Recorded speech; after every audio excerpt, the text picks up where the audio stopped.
of the day.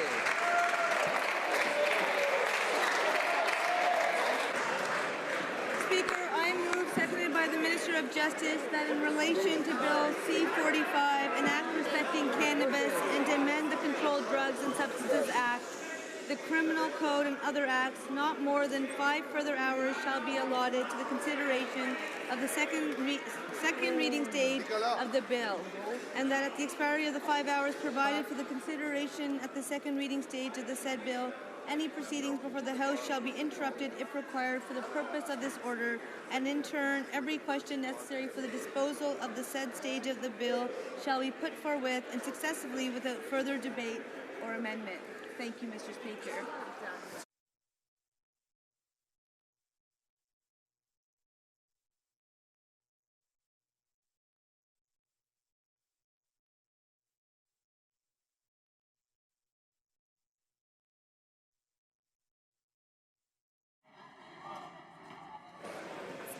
Order. Ms. Shager, seconded by Ms. Wilson-Raybould, moves that in relation to Bill C45, an act respecting cannabis, and to amend the Controlled Drugs and Substances Act, the Criminal Code and other acts, not more than 5 further hours shall be allotted to the consideration at the second reading stage of the bill, and that at the expiry of the 5 hours provided for the consideration at the second reading stage of the said bill, any proceedings before the House shall be interrupted if required for the purposes of this order, and in turn, every question necessary for the disposal of the said stage of the bill shall be put forthwith and successively without further debate or amendment. Now, pursuant to Standing Order 67-1, there will be a 30-minute question period.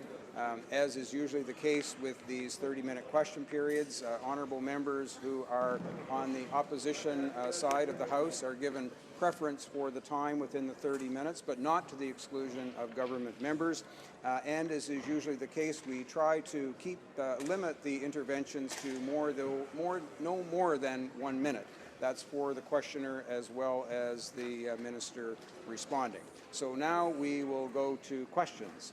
The honourable member for Central Okanagan, Similkameen Nicola. Mr. Speaker, I'm disappointed that this government treats this place so poorly that on a bill which actually is a stark change from the previous regime that we've had in this country, where we have international conventions, where we have a variety of laws, both in the criminal code as well as issues that will relate to our provinces, our home provinces, in terms of places of sale, terms of sale. There are so many questions, Mr. Speaker, that this government would have such arrogance to treat this place so lightly, to move for time allocation. Mr. Speaker, I simply ask the government, why does it treat this place so badly in such a way that we cannot have civilized debate about an issue that affects this whole great country? The Honourable Minister of Justice.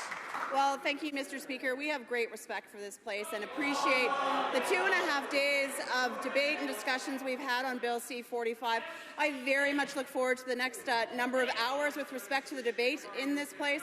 I look forward to this bill passing through the parliamentary process and having substantive and vigorous discussion at committees.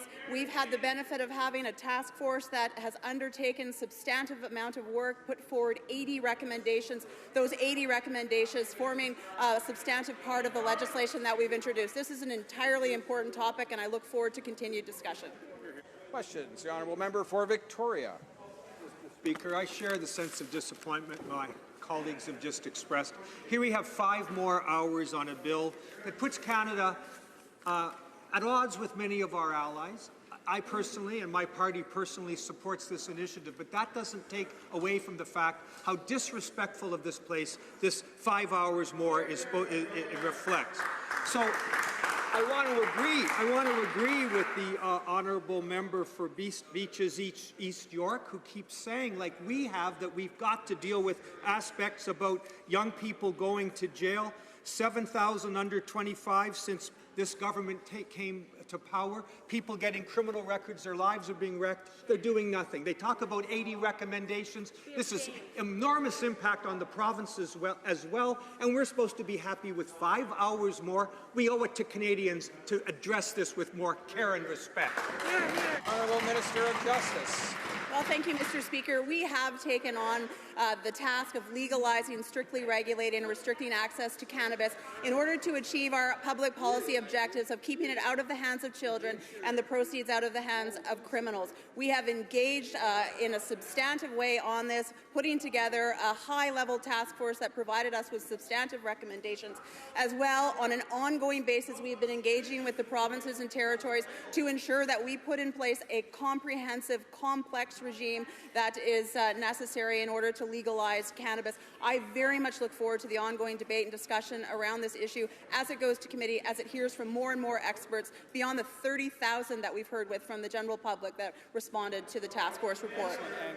Questions. The honourable member for Sherwood Park, Fort Saskatchewan. Thank you, Mr. Speaker. In 2016, the New York Times did a study and found that the average joint contains 0.32 grams of marijuana. According to this legislation, it will be legal. There'll be no criminal penalties for somebody 12 to 17 years old to possess up to 5 grams of marijuana. According to that New York Times estimate, that's up to 15 joints. It's legal for a minor to possess up to 15 joints and to distribute them, not to sell, but to distribute them. How does allowing somebody carrying that much marijuana, because they're not all going to smoke it themselves right away, how is it reasonable? How is that consistent with the government's stated objectives to allow 12-year-olds to have with them up to 15 joints of marijuana? Honourable Minister of Justice. Well, as I stated before, but I'll state again, there is nothing in this legislation that provides a legal means for young people to obtain cannabis.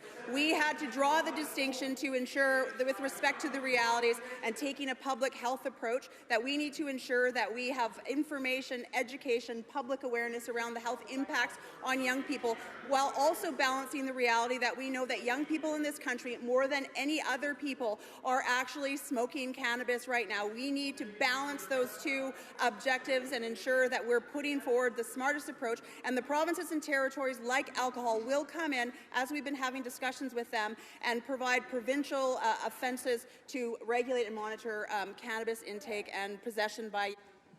Questions. The honourable member for Cowichan, Malahat, Langford.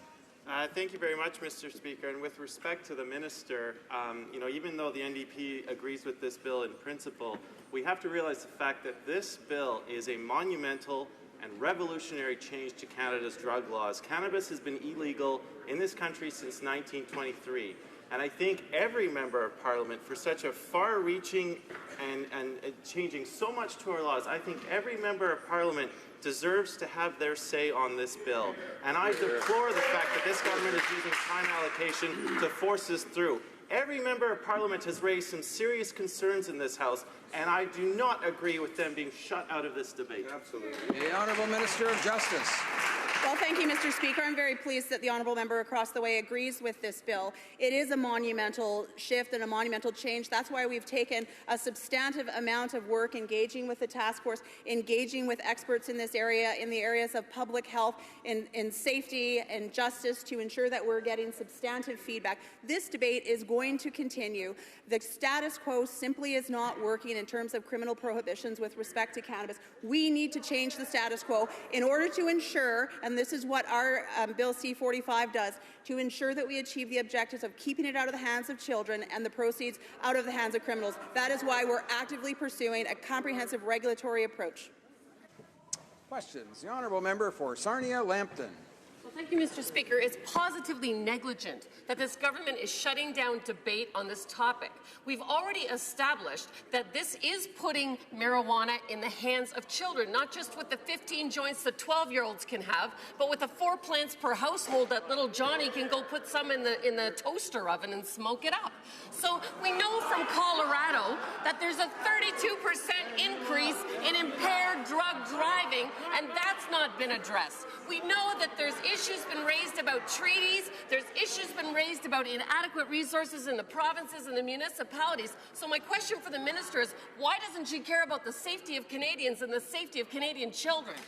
Honourable Minister of Justice. Well, thank you, Mr. Speaker. I completely reject that accusation. Of course we care about the health and safety of Canadians. That is the whole premise and the basis upon which we are putting forward this legislation in terms of legalizing cannabis, strictly regulating and restricting access to ensure we keep it out of the hands of children and the proceeds out of the hands of criminals. There is nothing in this legislation that makes it legal for a young person to gain access to marijuana.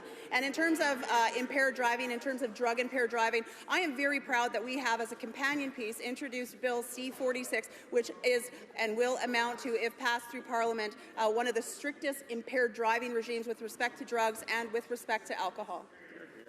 Questions. The Honourable Member for Elgin, Middlesex, London. And thank you very much, Mr. Speaker. I had the opportunity to speak on this bill just on Friday. And, you know, it is something, and I always say I'm a parent of 5. We are less than 13 months away from cannabis being legal for all Canadians. You may say that it's going to keep it out of the hands, but we do know that the homegrown marijuana, the people who are 18 and going to school with children who are 14 years old, there are going to be very great opportunities for children to have access to it. Yet we do not have education in place. So I'm going to look at the education on this. Why are we putting the cart before the horse and not having everybody out there with all the information for parents, teachers, and children so that we can make sure that we're safeguarding them and having the knowledge about cannabis and the effects on the brain?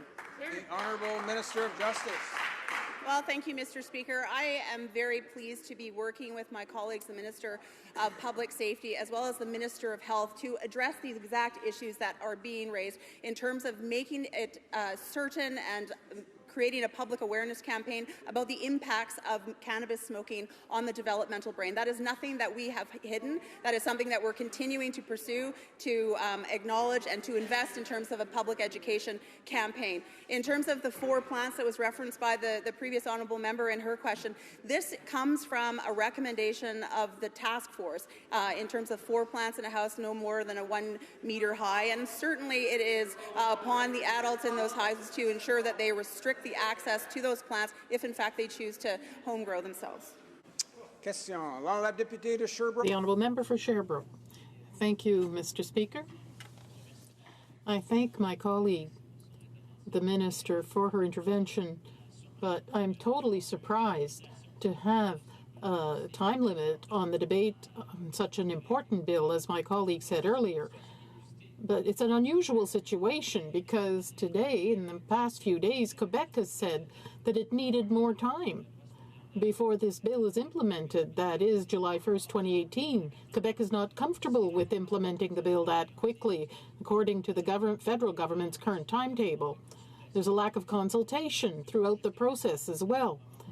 Up till right now, there's a lack of consultation. They're the ones who are going to be stuck with all the problems. The federal government washes its hands of it.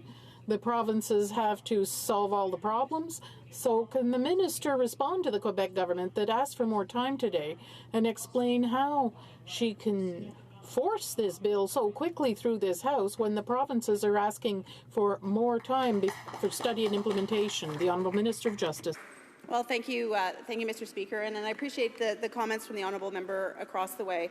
I would submit that we have done substantive consultation in this regard. Substantial consultation that was conducted through a task force that received over 30,000 responses, a task force of very, very learned members in the area of public safety, health, and justice, submitted a report with 80 recommendations, and certainly the federal government is not washing their hands of cannabis, and we are ensuring that we work collaboratively with the provinces and territories at the ministerial level and ongoing at the officials level with all of the provinces and territories to ensure that we are ready to have a complex regime in place, hopefully in July of 2018, but there will always be a federal backstop if a province is not entering the space of strictly regulating in their jurisdiction. Question. L'honorable député, the honourable Member for Hastings. As we all know, prohibition did not work with alcohol. Prohibition is not working with cannabis. We have some of the highest consumption rates of youth smoking, consuming cannabis in the world. What is happening today is not working. And what makes it even worse is we have no control over the composition of the cannabis that is being consumed today, right? So not only we've consulted enough on this issue, we've debated enough on this issue. It's time to take control out of criminals' hands and pass legislation that is going to protect our children. And I would like the minister to answer the question of how this regulation is actually going to protect our children from the unregulated market that exists today. Thank you. Minister of Justice. Well, thank you, Mr. Speaker, and appreciate the opportunity to answer this question in terms of our objectives around legalization of cannabis, strict regulation and restricting access to, as the member says, to achieve the objectives of keeping it out of the hands of children and the proceeds out of the hands of criminals. What we are doing in proceeding this way is recognizing that the status quo is simply not working, and we are working very diligently, working with our counterparts in the provinces and territories within the federal legislation when and if it is passed in this House to ensure that we are mindful and leave space for the provinces to come in and regulate and restrict access in accordance with the needs in their jurisdiction, but also providing a minimum framework for how one can access cannabis legally in this country. This is a complex issue. This is why we have been working very diligently over the last 18 months to ensure that we can meet the deadline of June 2018. Questions? The honourable member for Durham. Thank you, Mr. Speaker. I guess I should be glad, as a Conservative member of the opposition, that this is the most ineffective majority government in the history of Canada's Parliament, because they have only passed 19 pieces of legislation, and to do that, they've introduced closure 23 times.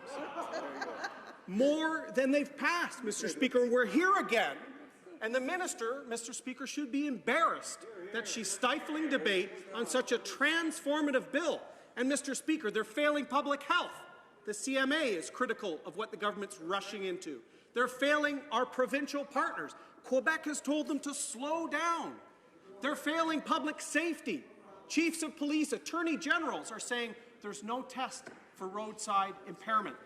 They're failing public safety, public health, and stifling debate on all subjects, Mr. Speaker. How can this minister stand before this House and say, when provinces are complaining, our physicians are complaining, Canadians are complaining, saying we're limiting debate, it's over? How can she do that, Mr. Speaker? Minister of Justice. Well, thank you, Mr. Speaker, and I appreciate my honourable colleague across the way talking about how transformative this is. This is necessary to ensure that we move beyond the status quo, which simply is not working. It's easy for a young person to get a joint than it is to get a bottle of beer or access to cigarettes. This is why we're moving forward in a comprehensive, concerted manner. We have spoken with the CMA. I have spoken with the attorneys general across the country. We have spoken with chiefs of police, and we're ensuring that we continue to have these conversations, not only based on the task force report and their recommendations, but also, and I might add and underscore, we are taking a substantive approach to impaired driving, and there is news. We do have tools that will detect on the roadside drug-impaired driving, and certainly are moving forward with alcohol-impaired driving. It was news today. I hope the member opposite reviews that news. Members are doing a really good job on their timing, both questions and responses. We'll try to get everyone in who wants to participate. The honourable member, the honourable member for Abitibi-Témiscamingue. Thank you very much, Mr. Speaker. I'd like to ask the Minister of Justice why she's in such a rush.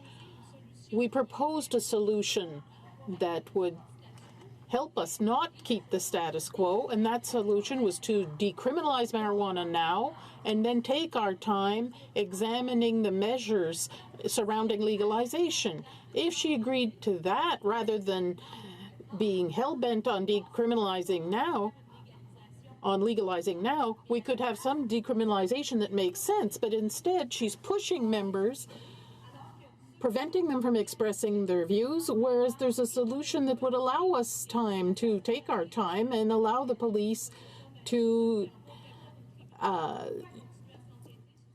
deal with marijuana differently and not backlog our courts. Why impose time allocation?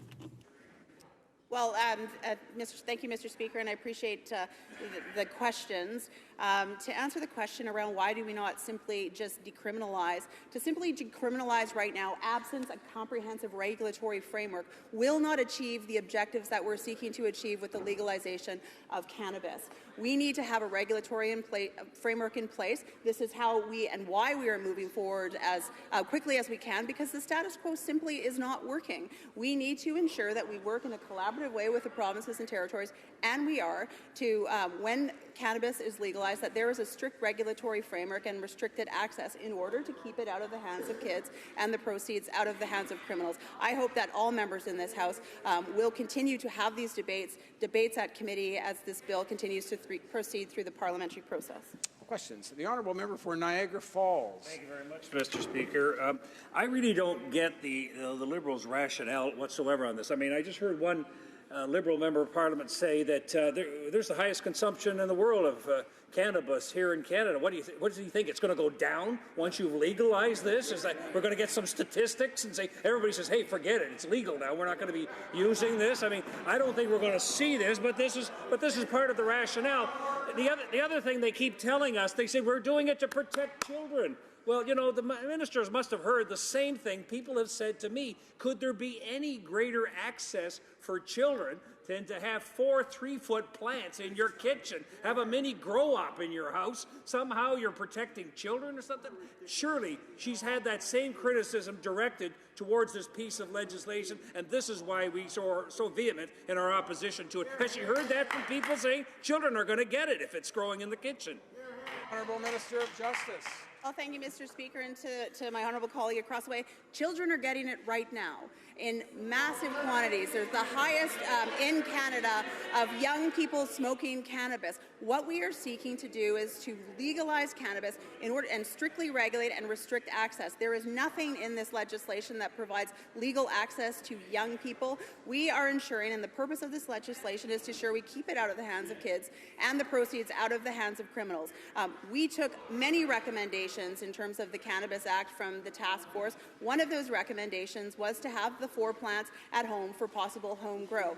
It is incumbent upon the adults in those houses to do what they do with alcohol or prescription drugs, to put parameters around that to ensure that the children that have and may be living in that house do not have access to it, much like they do, as I said, with alcohol and prescription drugs. Questions? The Honourable Member for Oshawa. Very much, Mr. Speaker, and I guess the good news for the minister is when she's done politics, she'll certainly have a career in stand-up comedy, because if you're looking at the premise that she's trying to explain to this House, she's saying the status quo is not working, that we're having the highest rates. Well, I've got StatsCan actually says between 2002, 2012, the number of 15 to 17-year-olds reported to having used marijuana went from 40% to 25%. From 18 to 24-year-olds, it went from 62% to 54%.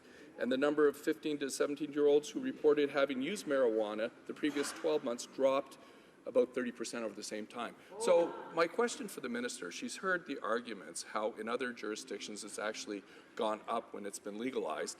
So why should Canadians believe her over Stats Canada? Because this is not a joke. Honourable Minister of Justice. Well, thank you, Mr. Speaker. This is not a laughing matter. I would ask my friend opposite to read the report of the task force on cannabis. The reality is, right now, Canada has the highest rates of young people using cannabis. And the reason why we are wanting to move forward with the legalization of cannabis is to strictly regulate and restrict access to cannabis. This is entirely important. I would expect that all honourable members would look at the task force report, look at the substantive recommendations to ensure that we actually put in place a regulatory framework to achieve those objectives. The status quo simply is not working. Questions? The Honourable Member for Burnaby South. Thank you, Mr. Speaker. Yeah, I'm really enjoying this debate. I can't wait until we actually get to the debate of the time allocation. I very much support this bill. In fact, Mr. Speaker, I ran back in 2004 with a number of my colleagues. I remember Jack Layton was way out in front of this, and I'm finally glad to see this coming to this House. My concern is with the other place. I'm just wondering if the minister has a strategy for getting this bill through the other place, because it's a little uncertain over there, and I certainly wouldn't want to see this die before it becomes law. Thank you, Mr. Speaker.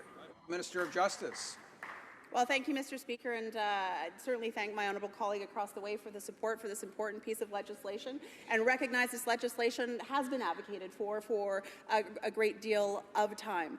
As with all bills that I have and our government has, we will work very diligently to ensure we speak to as many, if not all, people in the other place, to ensure that we can dispel myths, that we can explain the various provisions of this very long bill, to ensure that we can provide technical updates and background to them, to ensure as quickly as possible the bill can proceed through the other place, and ensure that we have a legalized regime and move forward with strict regulation.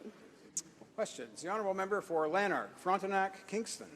Well, thank you, Mr. Speaker. The Minister will know that I am unique on this side of the House in being a long-time advocate of marijuana legalization, a position I've held since the beginning of my political career some 17 years ago. I am, however, finding it difficult to reconcile some of the arguments made in favor of this government's legalization plan. The government argues simultaneously that legalizing marijuana would have the effect of taking the sales of marijuana out of the hands of organized crime, something which I think would happen if the price of legally available marijuana is below that of marijuana that is being sold illegally. If the price is too high, then as with cigarettes in Ontario and Quebec, the illegal market will continue. Okay, so you lower the price. I fail to see how lowering the price is going to lower the amount of marijuana being consumed. The second argument they're making, the two simply don't go together. So while it may make sense to create a legal market and to lower the price, I think making the argument the government does that this will somehow keep marijuana out of the hands of Canadians in general and young Canadians in particular is not merely unproved, it goes against the laws of economics, in which when the price goes down, the amount consumed, all things considered, tends to go up. Could she explain how she would, how she's contradicting the rules of economics here? Honourable Minister of Justice. Well, thank you, Mr. Speaker, and I appreciate my honourable colleagues across the way's support for this piece of legislation. There's a lot of work that we need to do and continue to do, ensuring that we work with the provinces and territories around a complex regime from seed to sale in fixing a price to ensure that we can achieve our objectives of eliminating the organized crime or the illegal market and setting the price that is appropriate to ensure that we go about doing that. We need to ensure that we continue to work with the provinces and territories to put in place the regime around sale and distribution to ensure that we achieve the objectives of restricting it and keeping it out of the hands of kids. And these are questions, legitimate questions, that are going to have to be discussed on an ongoing basis in terms of how they will be reflected and what the price will be set in terms of the various jurisdictions that we're dealing with. Question. The Honourable Member, la députée de Rosemont. The Honourable Member for Rosemont-la-Petite-Prairie. Shift right now is a monumental mess. Si on fait les choses, il faut faire les choses correctes. If you're going to do something, you should do it properly, as we saw in Europe or in the American states. But here it's liberal hypocrisy. For a year and a half, young people will be given criminal records because they'll be thinking that it's legal when it isn't legal yet. We should be listening to the Association of Psychiatrists. We should be listening to others. And today, we're being gagged in order to be able to have a proper debate on the issue. So if we're going to do this, let's do it properly. Justice. Honourable Minister of Justice. Well, I would submit that we are doing it properly. We have been very open and clear about our objectives around legalization of cannabis, strict regulation and restricting access to it in order to keep it out of the hands of kids and the proceeds out of the hands of criminals. In doing so and in moving forward in a responsible way, we struck a substantive task force of 8 eminently qualified people that traveled the country, went to jurisdictions not only within Canada but throughout the world to get feedback, to look at best practices in order to provide us with 80 substantive recommendations, many of which form the basis of Bill C45. And I very much recommend that all members in this House, if they haven't already, to read that task force report and continue to engage in the discussions at committee where we'll hear from more experts and more Canadians. Questions. The honourable member for St. Albert, Edmonton. Speaker, let me first of all say this is an absolute joke. This is an absolute outrage that this government is ramming down the throats of this Parliament and shutting down debate a bill that is more than 140 pages with hundreds of paragraphs that is monumentally going to change the law in Canada. But be it as it may, I want to ask the Minister of Justice a question about one of the objectives of the bill.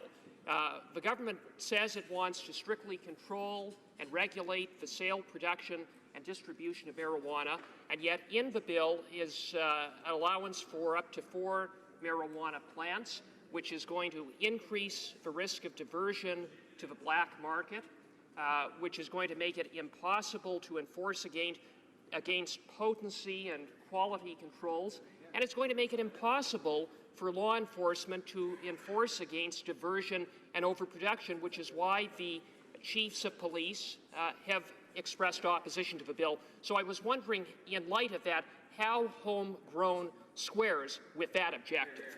Honourable Minister of Justice.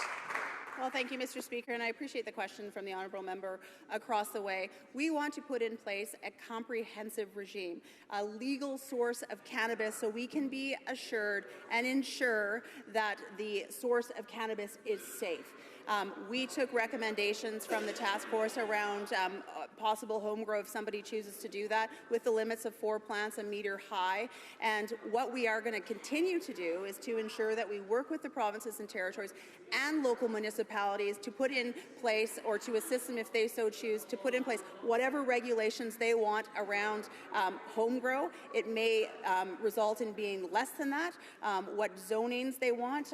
This is something that we're going to continue to work with all of the provinces and territories. This is not a joke. This is serious, and we are committed to ensuring that we proceed in a substantive manner and hear from all voices and ensure that we support all jurisdictions in moving forward in this regard. Last question. The honourable member for Milton. Mr. Speaker, one of the voices that the government should listen to is the Parliamentary Budget Office, because they did take a look at whether or not this was going to stay out of the hands of kids between the ages of 15 and 17. And I think it would be a surprise to the minister to note what they said is quite opposite of what she's already said in the House here today, which is it will increase the use in 15 to 17-year-olds. And the metrics that they used was estimates that took into account the existing and planned policies of the federal government as defined in their task force. So, Mr. Speaker, is the minister telling me, as a mom of a 15-year-old, that she's guaranteeing, despite the PBO's advice, that marijuana use in the age group between 15 and 17 is going to decrease? The Honourable Minister of Justice. Well, thank you, Mr. Speaker, and I appreciate the concern from the honourable member across the way. We are moving forward with a public policy approach with respect to the legalization of cannabis, strict regulation, and restricting access. We received recommendations from eminently qualified Canadians in a task force by way of 80 recommendations. We are going to ensure that we continue to work as a federal government with the Ministers of Health and Public Safety and myself with the provinces and territories to ensure we put a strict regime around the sale of cannabis, to ensure it's from a safe, licensed producers, and to ensure that we empower and embrace the provinces and territories to regulate even further if that's what they so choose. My compliments to all honourable members and the time that they took. It was extremely well done. It is my duty to interrupt the debate and put the question. Jagger, seconded by Ms. Wilson-Raybould, moved that in relation to Bill C45, an act respecting cannabis, and to amend the Controlled Drugs and Substances Act, the Criminal Code, and other acts. Not more than 5 hours should be allotted to the consideration of the second reading stage of the bill. And that at the expiry of the 5 hours on the consideration of the second reading stage of the said bill, any proceedings before the House shall be interrupted if required for the purpose of this order, and in turn, every question necessary for the disposal of the said stage of the bill shall be put forthwith and successively without further debate or amendment. Is it the pleasure of the House to adopt the motion? All those in favor of the motion will please say yea. Yea. All those opposed will please say nay. Nay. My opinion, the yeas have it. Call in the members.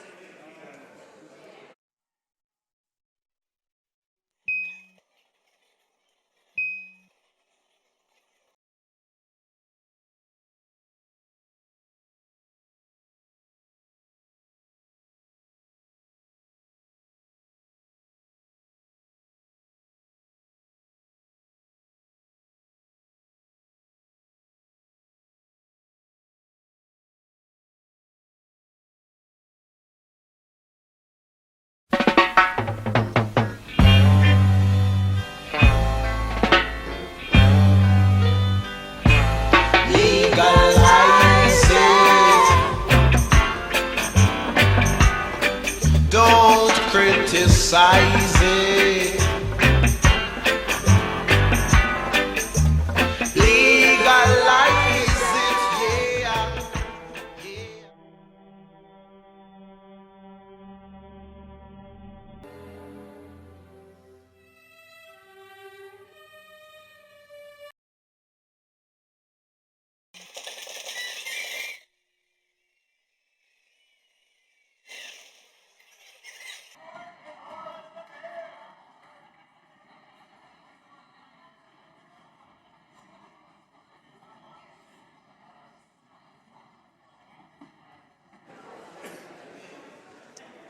The question is the following one. Ms. Shagger, seconded by Ms. Wilson-Raybould, moved that in relation to Bill C45, shall I dispense? Yes? Yes? All those in favor of the motion will please rise. Ms. Chager. Ms. Chager. Mr. Hare. Mr. Hare. Ms. Qualtrough. Ms. Qualtrough. Mr. Sajan. Mr. Sajan. Mrs. Philpott. Mrs. Philpott. Mr. Goodale. Mr. Goodale. Ms. Freeland. Ms. Freeland. Mr. Bryson. Mr. Bryson. Ms. Wilson-Raybould. Ms. Wilson-Raybould. Mr. Macaulay-Cardigan. Mr. Macaulay-Cardigan. Madame Le Boutillier. Madame Le Boutillier. Madame Bibeau. Madame Bibeau. Mr. Hussain. Mr. Hussain. Ms. McKenna. Ms. McKenna. Mr. Baines. Mr. Baines. Ms. Haidu. Ms. Haidu. Ms. Bennett. Ms. Bennett. Ms. Mahaichuk. Ms. Mahaichuk. Mr. Casey Cumberland-Colchester. Casey Cumberland-Colchester. Mr. Easter. Mr. Easter. Ms. Fry. Ms. Fry. Mr. McKay. Mr. McKay. Mr. Nault. Mr. Nault. Ms. Gros. Ms. Scrow. Mrs. Romanado. Mrs. Romanado. Monsieur Lauzon, Argenteuil des Petites Nations. Monsieur Lauzon, Argenteuil des Petites Nations. Monsieur Rioux. Monsieur Rioux. Monsieur Lightbound. Monsieur Lightbound. Mr. Holland. Mr. Holland. Mr. Casey Charlottetown. Mr. Casey Charlottetown. Mr. Leslie. Mr. Leslie. Ms. Gould. Ms. Gould. Ms. Monsef. Ms. Monsef. Monsieur Rodriguez. Mr. Rodriguez. Mr. Sohi. Mr. Sohi. Ms. Duncan and Etobicoke North. Ms. Duncan and Etobicoke North. Monsieur Duclos. Monsieur Duclos. Ms. Murray. Ms. Murray. Ms. Cara. Ms. Cara. Mrs. Cesar Chavan. Mrs. Cesar Chavan. Monsieur Cormier. Mr. Cormier. Mr. Wilkinson. Mr. Wilkinson. Monsieur Lemetti. Monsieur Lemetti. Mr. Cosner. Mr. Cosner. Ms. Jones. Ms. Jones. Mr. Bagnall. Mr. Bagnall. Mr. Paradis. Mr. Paradis. Mr. McGinty. Mr. McGinty. Mr. Scarpellegia. Mr. Scarpellegia. Mr. Sims. Mr. Sims. Ms. Ratanzi. Ratanzi. Mr. Jivsevsky. Mr. Jasnevsky. Mr. Shifke. Mr. Shifke. Mr. Verani. Mr. Verani. Ms. Goldsmith-Jones. Ms. Goldsmith-Jones. Mr. Fillmore. Mr. Fillmore. Mr. Algabra. Mr. Algabra. Mr. DeCourcy. Mr. DeCourcy. Mr. Beach. Mr. Beach. Ms. Rudd. Ms. Rudd. Mr. Dogood. Mr. Dogood. Mr. Lamoureux. Mr. Lamoureux. Mr. McKinnon-Gatineau. Mr. McKinnon-Gatineau. Mrs. McCrimmon. Mrs. McCrimmon. Mr. Vaughn. Mr. Vaughn. Mr. Mendocino. Mr. Mendocino. Mr. Blair. Mr. Blair. Mr. Poisson. Mr. Poisson. Ms. Young. Ms. Young. Mr. Pesky-Salido. Mr. Pesky-Salido. Madame Mendez. Madame Mendez. Mr. Oliphant. Mr. Oliphant. Mr. Dubourg. Mr. Dubourg. Mr. Aldag. Mr. Aldag. Ms. Alislev. Ms. Alislev. Mr. Amos. Mr. Amos. Mr. Ananda Sangari. Mr. Anand Sangari. Mr. Arsenault. Mr. Arsenault.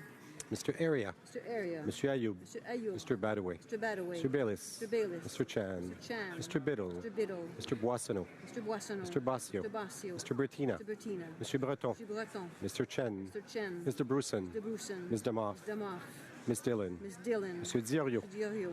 Mr. Drouin. Mr. Drouin. Ms. Tassi. Ms. Tassi. Ms. Zerwitz. Ms. Zerwitz. Mr. Essassi. Mr. Assassi. Mr. El Khoury. Mr. El Khoury. Mr. Ellis. Mr. Ellis. Mr. Erskine Smith. Mr. Erskine Smith. Mr. Eyolfson. Mr. Eyolfson. Mr. Fergus. Mr. Fergus. Mr. Finnegan. Mr. Finnegan. Mr. Fisher. Mr. Fisher. Mr. Fonseca. Mr. Fonseca. Mr. Fragascatos. Mr. Fragascatos. Mr. Fraser West Nova. Mr. Fraser West Nova. Mr. Fraser Central Nova. Fraser Central Nova. Mr. Fuhrer. Mr. Fuhrer. Mr. Garrettson. Mr. Garrettson. Mr. Greywall. Mr. Greywall. Mr. Hardy. Mr. Hardy.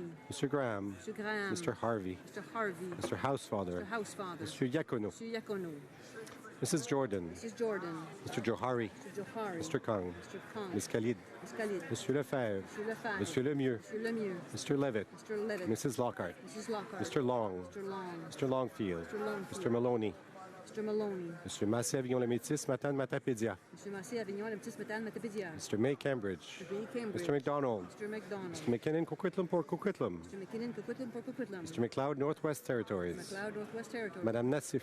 Madame Nassif. Ms. O'Connell. Ms. O'Connell. Mr. Oliver. Mr. Oliver. Mr. O'Regan. Mr. O'Regan. Mr. Ouellet. Mr. Ouellet. Mr. Peterson. Mr. Peterson. Mr. Picard. Mr. Picard. Mr. Robillard. Mr. Robillard. Mr. Rumi. Mr. Rumi. Ms. Sahota. Ms. Sahota. Mr. Saini. Mr. Saini. Mr. Sanson. Mr. Sanson. Mr. Sanga. Mr. Sanga. Mr. Sarai. Mr. Sarai. Mrs. Schultz. Mrs. Schultz. Mr. Seri. Mr. Seri. Madame Shanahan. Madame Shanahan. Mr. Sheehan. Mr. Sheehan. Mr. Sidhu Mission Masquerade Fraser Canyon. Mr. Sidhu Mission Masquerade Fraser Canyon. Ms. Sidhu Brampton South. Mr. Sidhu Brampton South.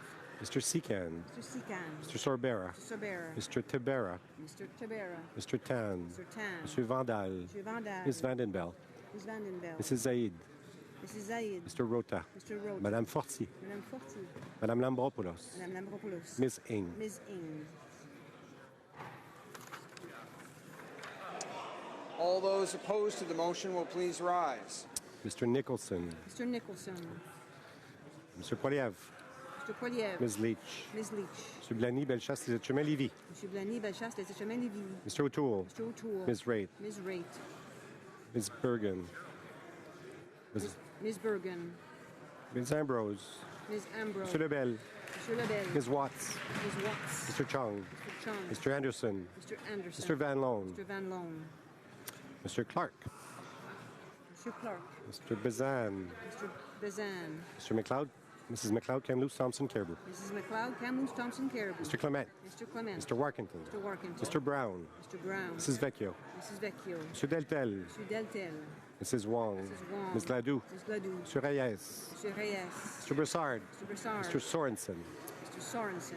Mr. Lauzon, Stormont, Dundas, Southland, Gary. Mr. Lauzon, Stormont, Dundas, Southland, Gary. Mr. Lukiski. Mr. Lukiski. Mr. Miller, Bruce Gray, Owen Mr. Sound. Miller, Bruce Gray, Owen Mr. Sound. Trost. Mr. Trost. Mr. Albrecht. Mr. Albrecht. Mr. Paulus. Mr. Paulus. Mr. Allison. Mr. Allison. Mr. Carey. Mr. Carey. Mr. Kent. Mr. Kent. Mr. McKenzie. Mr. McKenzie. Mr. Sweet. Mr. Sweet. Madame Boucher. Madame Boucher. Mr. Abul Taif. Mr. Abu Taif. Mr. Reed. Mr. Reed. Mr. Warwa. Mr. Warwa. Mr. Calkins. Mr. Calkins. Mr. Gould. Mr. Gould.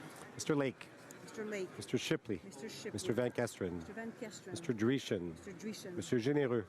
Mr. Généreux. Mr. Albus. Mr. Albus. Mr. Zimmer. Mr. Zimmer. Mr. McGuire. Mr. McGuire. Mr. Yordega. Mr. Yordega. Mr. Falk. Mr. Falk. Mr. Barlow. Mr. Barlow. Mr. Arnold. Mr. Arnold. Mr. Iglinski. Mr. Iglinski. Mr. Cooper. Mr. Cooper. Mr. Jennis. Mr. Jennis. Ms. Harder. Ms. Harder. Mr. Kelly. Mr. Kelly. Mr. Kimmich. Mr. Kimmich. Mr. Macaulay, Edmonton West. Mr. Macaulay, Edmonton West. Mr. Nader. Mr. Nader. Mr. Nuttall. Mr. Nuttall. Mr. Soroya. Mr. Soroya. Mr. Shields. Mr. Shields. Mrs. Stubbs. Mrs. Stubbs. Mrs. Wagentall. Mrs. Wagenthal. Mr. Waugh. Mr. Waugh. Mr. Weber. Mr. Weber. Mr. Mott. Mr. Motz. Mr. Benson. Mr. Benson. Mrs. Kuzi. Mrs. Kuzi. Mr. Mulcair. Mr. Mulcair. Mr. Rankin. Mr. Rankin. Ms. Duncan, Edmonton Strathcona. Duncan, Edmonton Strathcona. Mr. Christopherson. Mr. Christopherson. Madame Brosseau. Madame Brosseau. Mr. Donnelly. Mr. Donnelly. Mr. Massey, Windsor West. Mr. Massey, Windsor West. Mr. Garrison. Mr. Garrison. Madame Boutin-Sweet. Madame Boutin-Sweet. Ms. Matheson. Ms. Matheson. Monsieur Dubé. Monsieur Dubé. Monsieur Dussault. Monsieur Dussault. Monsieur Boulris. Monsieur Boulris. Ms. Kwan. Ms. Kwan. Mr. Blakey. Mr. Blakey. Madame Moore. Madame Moore. Mr. Stewart. Mr. Stewart. Mr. Duval. Mr. Duval. Monsieur Aubin. Monsieur Aubin. Monsieur Nantel. Monsieur Nantel. Ms. Malcolmson. Ms. Malcolmson. Monsieur Choquette. Monsieur Choquette. Madame Trudel. Madame Trudel. Ms. Benson. Ms. Benson. Mr. Weir. Mr. Weir. Mr. Stetsky. Mr. Stetsky. Mr. Cannings. Mr. Cannings. Mr. Johns. Mr. Johns. Mr. McGregor. Mr. McGregor. Ms. Blaney, North Island, Powell River. Blaney, North Island, Powell River. Ms. Hardcastle. Hardcastle. Madame Hughes. Madame Hughes. Monsieur Barsalou-Duval. Monsieur Barcelou-Duval. Monsieur Plamondon. Monsieur Plamondon. Monsieur Sainte-Marie. Monsieur Sainte-Marie. Monsieur Marcil. Monsieur Marcil. Madame Posé. Madame Posé. Monsieur Fortin. Monsieur Fortin. Monsieur Beaulieu. Monsieur Beaulieu. Monsieur Boudria. Monsieur Boudria.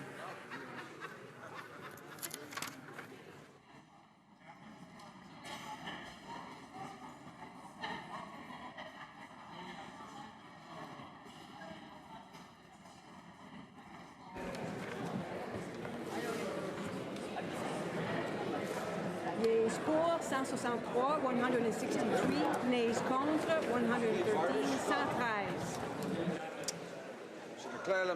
I declare the motion carried. Orders of the day. Ordre du jour. Government bills. Bill C45. Resuming debate on the amendment of Mr. Nicholson.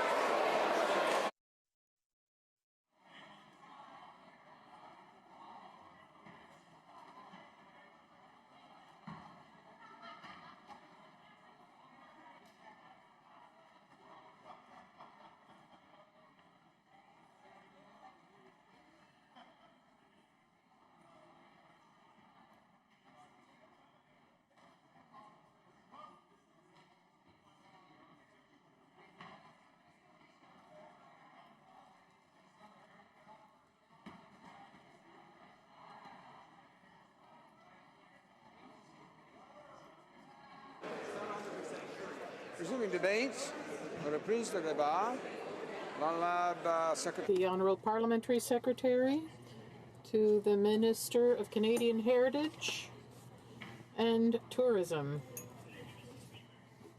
Today to speak in support of Bill C45, legislation that will legalize, regulate, and restrict access to cannabis.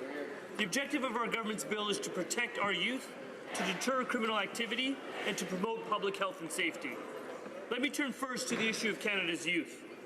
Canadian youth use cannabis more than youth anywhere else in the entire world, Mr. Speaker. In 2015, use among youth aged 15 to 19 was 21%. In many cases, accessing cannabis in this country is easier than getting a cigarette or buying a bottle of beer. So clearly the current system is not working. Confronted with this reality, our government has two options: continue the zero-tolerance policies that have been proven to fail, or adopt a policy of harm reduction.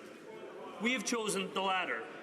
We've chosen to recognize that people, including young people, are using cannabis, and the best way in which to address the situation is by accepting this fact and taking positive, proactive steps to educate youth about the dangers of cannabis use, while simultaneously penalizing those who would seek to encourage cannabis use among youth. For example, we know, Mr. Speaker, that cannabis has the potential to cause short and long-term mental health and physical health effects, and that it poses greater overall health risks in developing brains. Because of this, our government will provide funding towards public awareness campaigns, which will inform our youth about the risks of cannabis. We also propose to get tough on those who target youth, Mr. Speaker. Similar to the restrictions on the promotion of tobacco products, under Bill C45, there will be comprehensive restrictions applied to advertising and promoting cannabis and its related products by any means, including sponsorships and branding which can be deemed appealing to children. And there will be prohibitions on self-service displays or vending machines. False, misleading, or deceptive testimonials or endorsements that could entice young people to use cannabis will also be prohibited. A violation of these prohibitions would mean a fine of up to $5 million or up to 3 years in jail. We are also aggressively penalizing those who would target youth for cannabis sales. Our government has introduced 2 new criminal offences and an up to 14-year prison sentence for those who would give or sell cannabis to our youth, or use youth to distribute cannabis. Mr. Speaker, I want to turn to my second point in relation to the criminal justice system. Our government also accepts another clear reality: that the current policies of zero tolerance have failed to deter criminal activity. In fact, to the contrary, zero tolerance has actually permitted the illicit market to flourish, padding the pockets of organized crime and street gangs. In Canada alone, the illegal trade of marijuana reaps an estimated $7 billion in profits annually for organized crime. Again, as a government, we have a choice: to continue failed policies or to choose the route of legalization and regulation, a route that will take money out of the hands of criminals and thereby keep Canadians safer. At present, Canada is an exporter of cannabis for global markets, and organized criminal groups have reaped large profits from the cannabis cultivation and trafficking. These are individuals who operate complex, organized criminal enterprises who engage in violence and pose a constant threat to public safety and to the well-being of all Canadians. By taking money out of the hands of such groups, Mr. Speaker, we will be deterring crime in this country. The approach of Bill C45 also has another important impact on criminal justice in Canada. That is reducing backlogs. This is a situation, Mr. Speaker, with which I'm very familiar. As an individual who spent 15 years as a lawyer in practice prior to being elected, Mr. Speaker, the majority of that time being with the Ministry of the Attorney General of Ontario. As Crown Counsel, I saw repeatedly the limited resources that are available to prosecutors, to police, and to the judiciary to administer criminal justice, which was exacerbated by the number of charges clogging up the system. In 2015, Mr. Speaker, cannabis simple possession offences accounted for more than half of all police-reported drug charges, some 49,577 charges out of a total of 96,423 charges being laid. By removing charges for simple possession of small amounts of cannabis, this bill will permit limited court and Crown resources to be applied directly to more serious drug-related crimes and to more serious criminals, the actual persons who pose a direct threat to the safety and well-being of Canadians. It will allow law enforcement officials to concentrate their efforts on significant criminal activity, thereby improving their ability to keep Canadian communities safe. Madam Speaker, we have addressed how public safety will be strengthened through the new regime ushered in under Bill C45. So now allow me to turn to my third point. Bill C45 will promote public health. Public health professionals are among the various groups and individuals who were consulted in the development of this legislation. First of all, there was the task force on cannabis legalization and regulation. It heard from professionals, advocates, frontline workers, policymakers, government officials, and informed community of experts, patients, citizens, and employers, all of whom were motivated to build a strong cannabis strategy that would benefit all Canadians. The task force hosted a series of roundtable discussions in cities across the country in order to engage with experts from a wide spectrum of disciplines, researchers and academics, patients and their advocates, cannabis consumers, chiefs of police and fire departments, and other municipal and local government officials, as well as numerous industry, professional, health, and other associations. Election that we would make policy decisions based on science, facts, and evidence. Madam Speaker, Bill C45 does just that by incorporating the recommendations of this important task force. Among the recommendations was recognizing that cannabis use is occurring in my riding of Parkdale High Park and around the country, Madam Speaker, and permitting adults to make informed choices about using small amounts of cannabis recreationally without fear of criminal sanction. The task force also highlighted, Madam Speaker, as a guiding principle, the notion that the law should demonstrate compassion for vulnerable members of society and patients in need of medical cannabis. But it recognized that from a health perspective, one of the biggest dangers remaining for cannabis users is not knowing the content or the quality of the cannabis being taken. It is precisely this unknown, Madam Speaker, driven by the presence of the illegal market, that makes cannabis use currently so dangerous. Bill C45 will address this public health risk head-on. It will protect and promote public health by strictly regulating cannabis production, distribution, and sale. Rules will be implemented for adults to access quality-controlled cannabis while creating a new, tightly regulated supply chain ensuring product safety for Canadians, so that Canadians who choose to use cannabis are able to do so knowing that they are not endangering themselves. Once again, putting harm reduction as an operating principle to work, Madam Speaker. The global shift towards harm reduction for cannabis use has led to legalization in Uruguay, along with several European and Latin American countries that have decriminalized the personal possession of cannabis, followed by some American states representing more than 20% of the total U.S. population, which have voted to legalize and regulate cannabis for non-medical purposes. Madam Speaker, important lessons will undoubtedly arise from Canada's experience in the coming years. ones that will be valuable for advancing the global dialogue on innovative strategies for drug control. I'm confident that Canada will remain a committed international partner by monitoring and evaluating our evolving cannabis policy and sharing these important lessons with national and international stakeholders. Overall, Madam Speaker, I'm very confident that the framework proposed in this bill, Bill C45, is the best approach going forward for Canadians.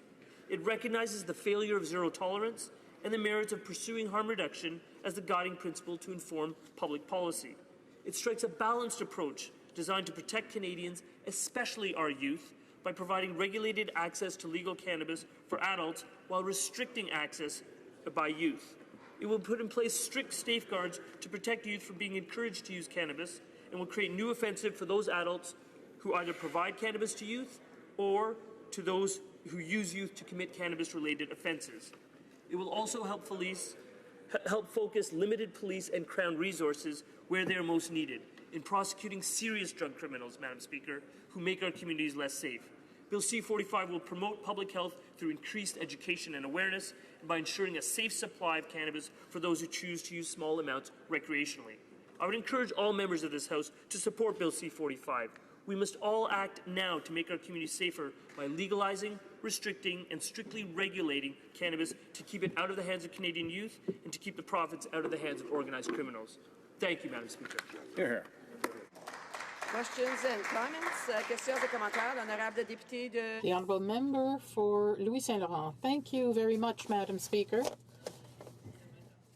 I listened carefully to the statement by my colleague, but there's one point that shocks me greatly. With the Liberal legislation, in the future, all Canadians can have in their homes cannabis plants. So I'd like the member to explain to me, because this is the Liberal argument, they want to prevent harm to children by legalizing cannabis. It's hard to say, but it's true. How will children be better protected, whereas in any home in Canada, theoretically, there could be cannabis plants growing? The Honourable Parliamentary Secretary. Merci, Madame.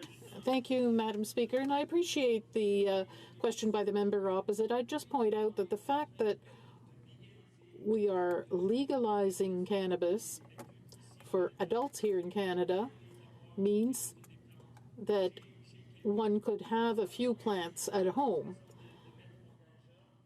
but it's not a matter of endangering children. On this side of the House, we're thinking of giving autonomy to adults who would keep this safely in their homes and to protect their children and families and educate them as good parents do, as responsible parents do for their children. We believe in them to defend the interests of their children. The Honourable Member for Rosemont-la-Petite-Patrie. Thank you, Madam Speaker. I thank my colleague for his speech. And if we want to understand the basic government logic, this seems to be improvised and lack of planning here. There's nothing about prevention for young people in the government bill. We're wondering whether the production and sale of marijuana will end up in the hands of Liberal cronies. We're also wondering why everything's being shoveled into the provincial backyards and why the Canadian Psychiatric Association has very relevant questions about the appropriate age for acquiring marijuana. And the icing on the cake is while they were dragging their feet, there's thousands of young people who gained criminal records because they were caught with simple possession of marijuana and they thought it was legal already. So don't they think that they misled the public in a way? The Honourable Parliamentary Secretary. I appreciate the colleague's question. I'd like to point out a few things here. With regard to the provinces and their jurisdiction in this area, it's quite clear that in constitutional terms there are things that are federal and there are others that are provincial. We established an age, a minimum age. We said that 18 would be the minimum age fundamentally, but if a province wants to increase the age, In a province like Quebec, they might want to say it's 20 years old or 21. It'll be up to them to establish that. It's up to them also to deal with retail trade like it is for any other substance, such as cannabis. With regard to criminal records for young people or those who are in the current system, we have a law. Law has to be respected. The statute's in place. Once a law is changed, and in those circumstances, then the situation changes. Lampton?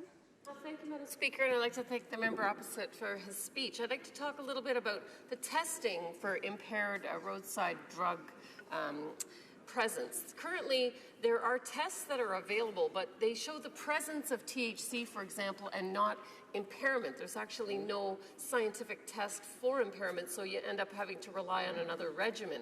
So to implement all of this testing across Canada with all the different regimens, could the member comment on what is the cost of that and the expectation of the government to be able to implement that before this legislation is implemented? Answer from the Parliamentary Secretary. Yes, thank you, Madam Chair. I would underscore, first of all, that C46 is the legislation that actually relates to the testing for impaired by drug that will be before this House. But the member opposite should rest assured that we will dedicate all of the resources required to ensure that road safety is not jeopardized, that persons are not made more vulnerable by the legalization, regulation, and restriction of cannabis in this country under the current legislation. The safety of Canadians is always a paramount concern for our government. Thank you. Reprise de débat. Resuming debate, the Honourable Parliamentary Secretary to the President of the Treasury Board. Thank you, Madam Speaker. Today I have the honor of speaking in favor of Bill C45, legislation proposed by our government to legalize the consumption of marijuana in Canada while regulating it rigorously. The Cannabis Act is a new approach to cannabis, legislation that focuses on public health and public safety and that will better protect young Canadians. To cannabis just doesn't work.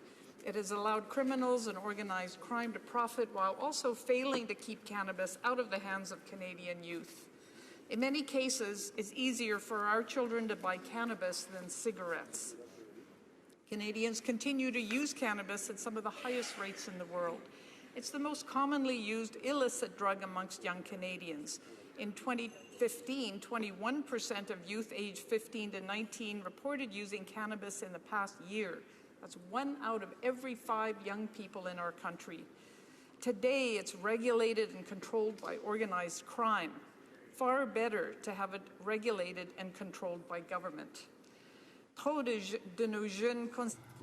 Too many of our young people feel that cannabis is simply a benign substance, but they're often misinformed about the harm that can be caused when they use cannabis, and that by using it early, they may be more susceptible to long-term effects.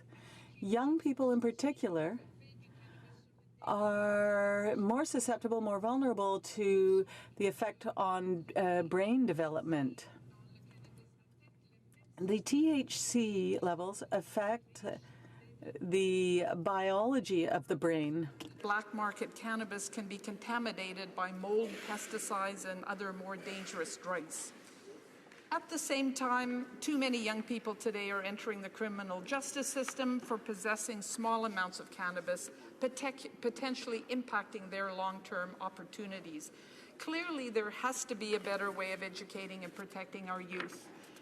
And Madam Speaker, in Vancouver Quadra, in the second decade of the century, we were seeing regular violent attacks on our city streets, in my riding included, with bystanders being hurt. That was part of the competition for these profits amongst organized crime gangs. And that's why in September 2011, I began working in Ottawa within the Liberal caucus, organizing meetings and bringing expert speakers to Ottawa to advance the dialogue about cannabis prohibition and how legalization could address some of those those serious problems. Madam Speaker, I had the privilege of, in Vancouver Quadra in Vancouver, working with former Attorney Generals and justice and health professionals in a coalition called Stop the Violence BC, and we had common cause on legalization. But I would like to focus my comments today on the benefits of this legalization for youth, one of our government's primary objectives for Bill C45. Je commencerai en soulignant. I'd like to begin by pointing out that this bill is one aspect of an overall approach to cannabis use. The government is trying to reduce cannabis use by youth, to restrict their ability to obtain the product, and to provide them with better information on its health, harms, and risks, and to keep them out of the criminal justice system for possessing even small amounts of cannabis, as is possible today. This approach requires legislative and regulatory measures and support for public education and awareness. To this end, our government has begun a public education campaign with a focus on youth and their parents to better inform them about cannabis and its health harms and risks. Compte tenu de l'ensemble de ces With all these measures, I am confident that our government's global approach will make us more successful in protecting our young people from the potential harms of these substances. Specific measures in the Cannabis Act to help safeguard our youth. As a society, we have learned much from the health and safety controls put in place for other potentially harmful substances like tobacco, alcohol, and prescription medications. Bill C45 uses these best practices as its starting point. At the very beginning, Bill C45 establishes prohibitions on the sale to anyone under 18 years old, and also prevents people from under 18 from acquiring these substances. Any adult found guilty of participating in these kinds of activities will be liable to sentencing up to 14 years. To use cannabis that we have seen in the past with tobacco, Bill C45 would prohibit any form of cannabis, for example, like gummy bears or lollipops designed to appeal to youth. To further protect youth, cannabis producers or retailers would be prohibited from using any kind of packaging or labeling that might be appealing to youth, or to use any kind of endorsement, lifestyle promotion, or cartoon animal to promote their product. And the promotion and advertising of cannabis products would not be permitted in any place or in any media that could be accessed by youth. We are taking the health and safety of our youth very seriously. Bill C45 also includes authority to make regulations that could require cannabis to be sold in child-resistant packaging to protect our youngest ones from accidentally consuming this product. So taken together, these measures constitute a comprehensive approach to protecting the health and safety of our youth. En plus de préserver la santé. Besides preserving public health and public safety, one of our government's goals is to prevent the criminalization of Canadians who have committed minor offenses. When you have a criminal record for simple possession of small quantities of cannabis, there can be significant consequences on housing, on volunteering, on travel. All this can become much more complicated when you have a criminal record. And this is something that we need to think about. Do we want to continue to burden Canadians with this kind of punishment for having been in possession of a small amount of cannabis? Our government's answer is absolutely not. Legislation sets out a 30-gram possession limit for dried cannabis in public for adults aged 18 and over, with strict penalties for adults who give or try to sell it to youth or who use a young person to commit a cannabis-related offense. Bill C45 takes a different approach to cannabis possession by youth. one that recognizes that in some circumstances, entering the criminal justice system can do more harm than good. Prisons can be known for turning a misguided person into a bad person at great public expense. Under Bill C45, youth would not face criminal prosecution for possessing or sharing a very small amount of cannabis. Any activities by youth involving more than small amounts of cannabis, defined as over 5 grams, would be addressed under the provisions of the Youth Criminal Justice Act.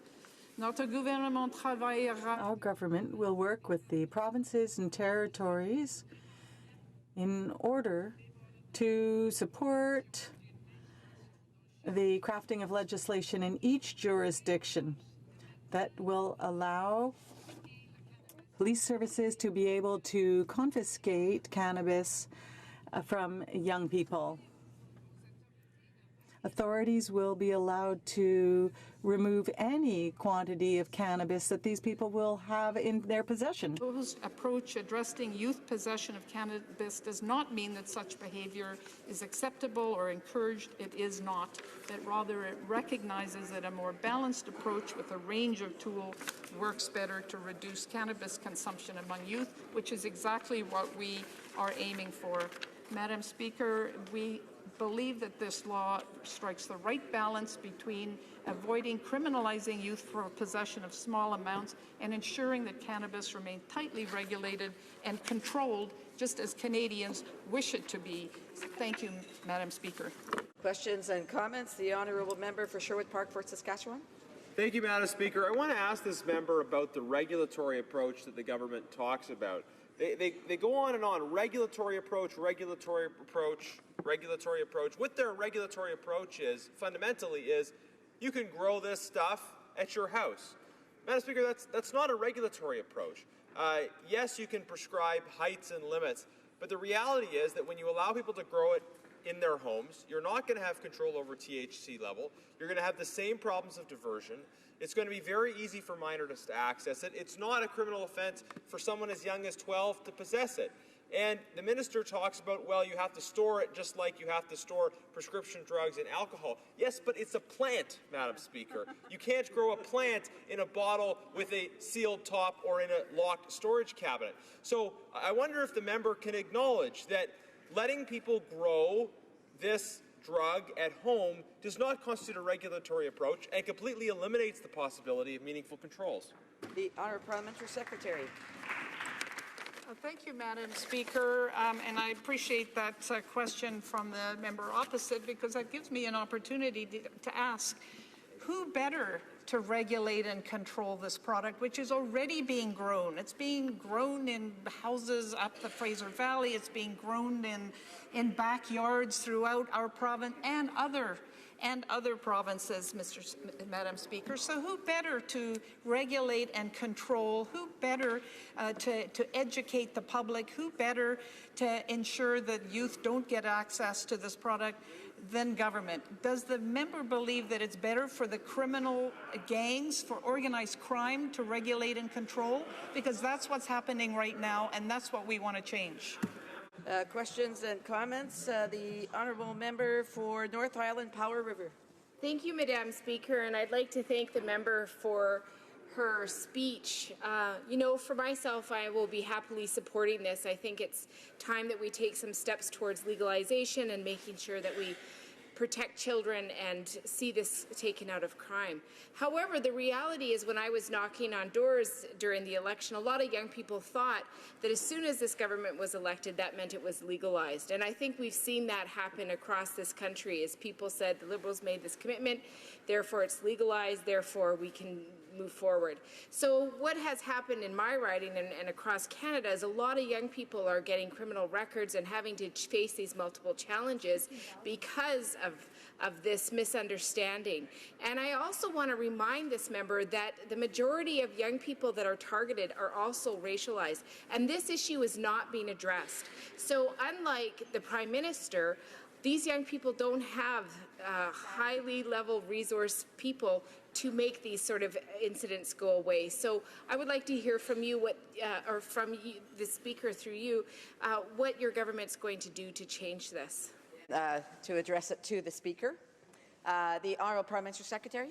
Well, thank you, Madam Speaker. And I am very sorry whenever I hear that young people with a minor possession of cannabis enter into the criminal justice system. But I would say three things about that. One is that is what this bill is designed to change.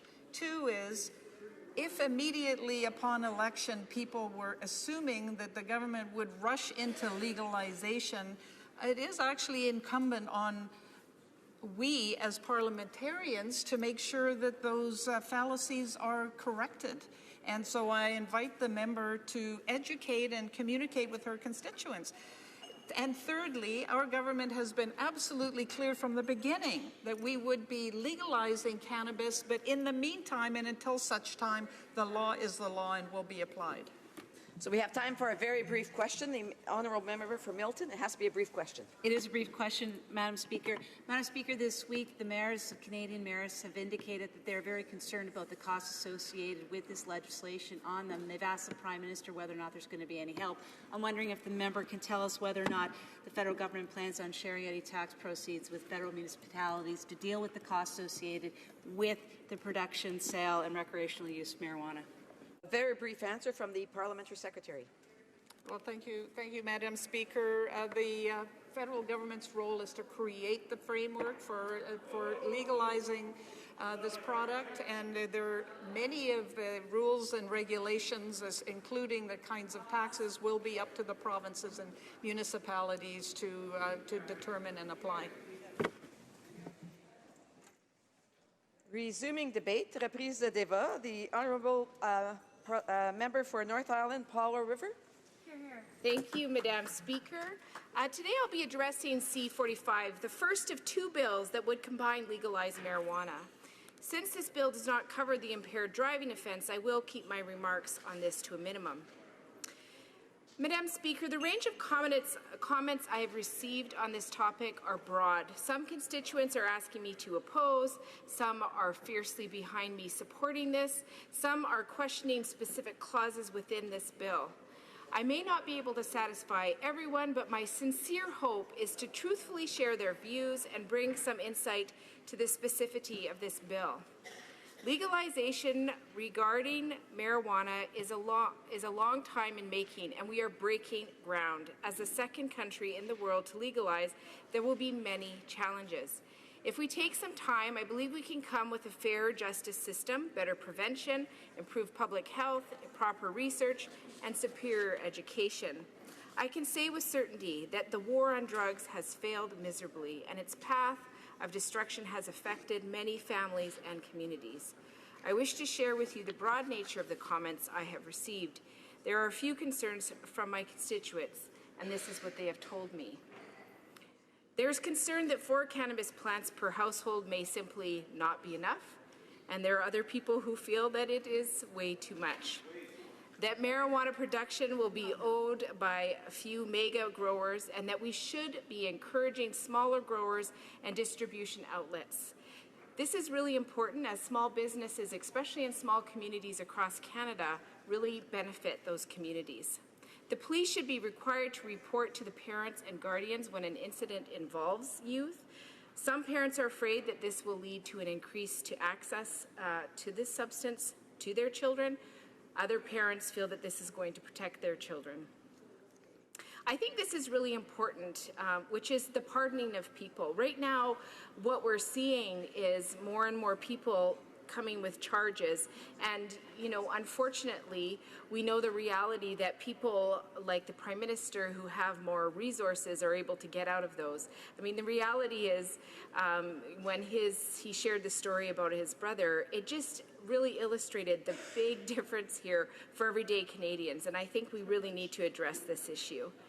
So when you look at youth getting criminal records for simple possession, this must be retroactively done, and we need to see pardons, and that's been a big concern from my constituents. There's also been concern that the legal limits and levels of intoxication are undefined and they're unclear, and they are also concerned to their right to privacy. If roadside testing involves a saliva test, this is a person's DNA. Currently, officers need a warrant to have that kind of access.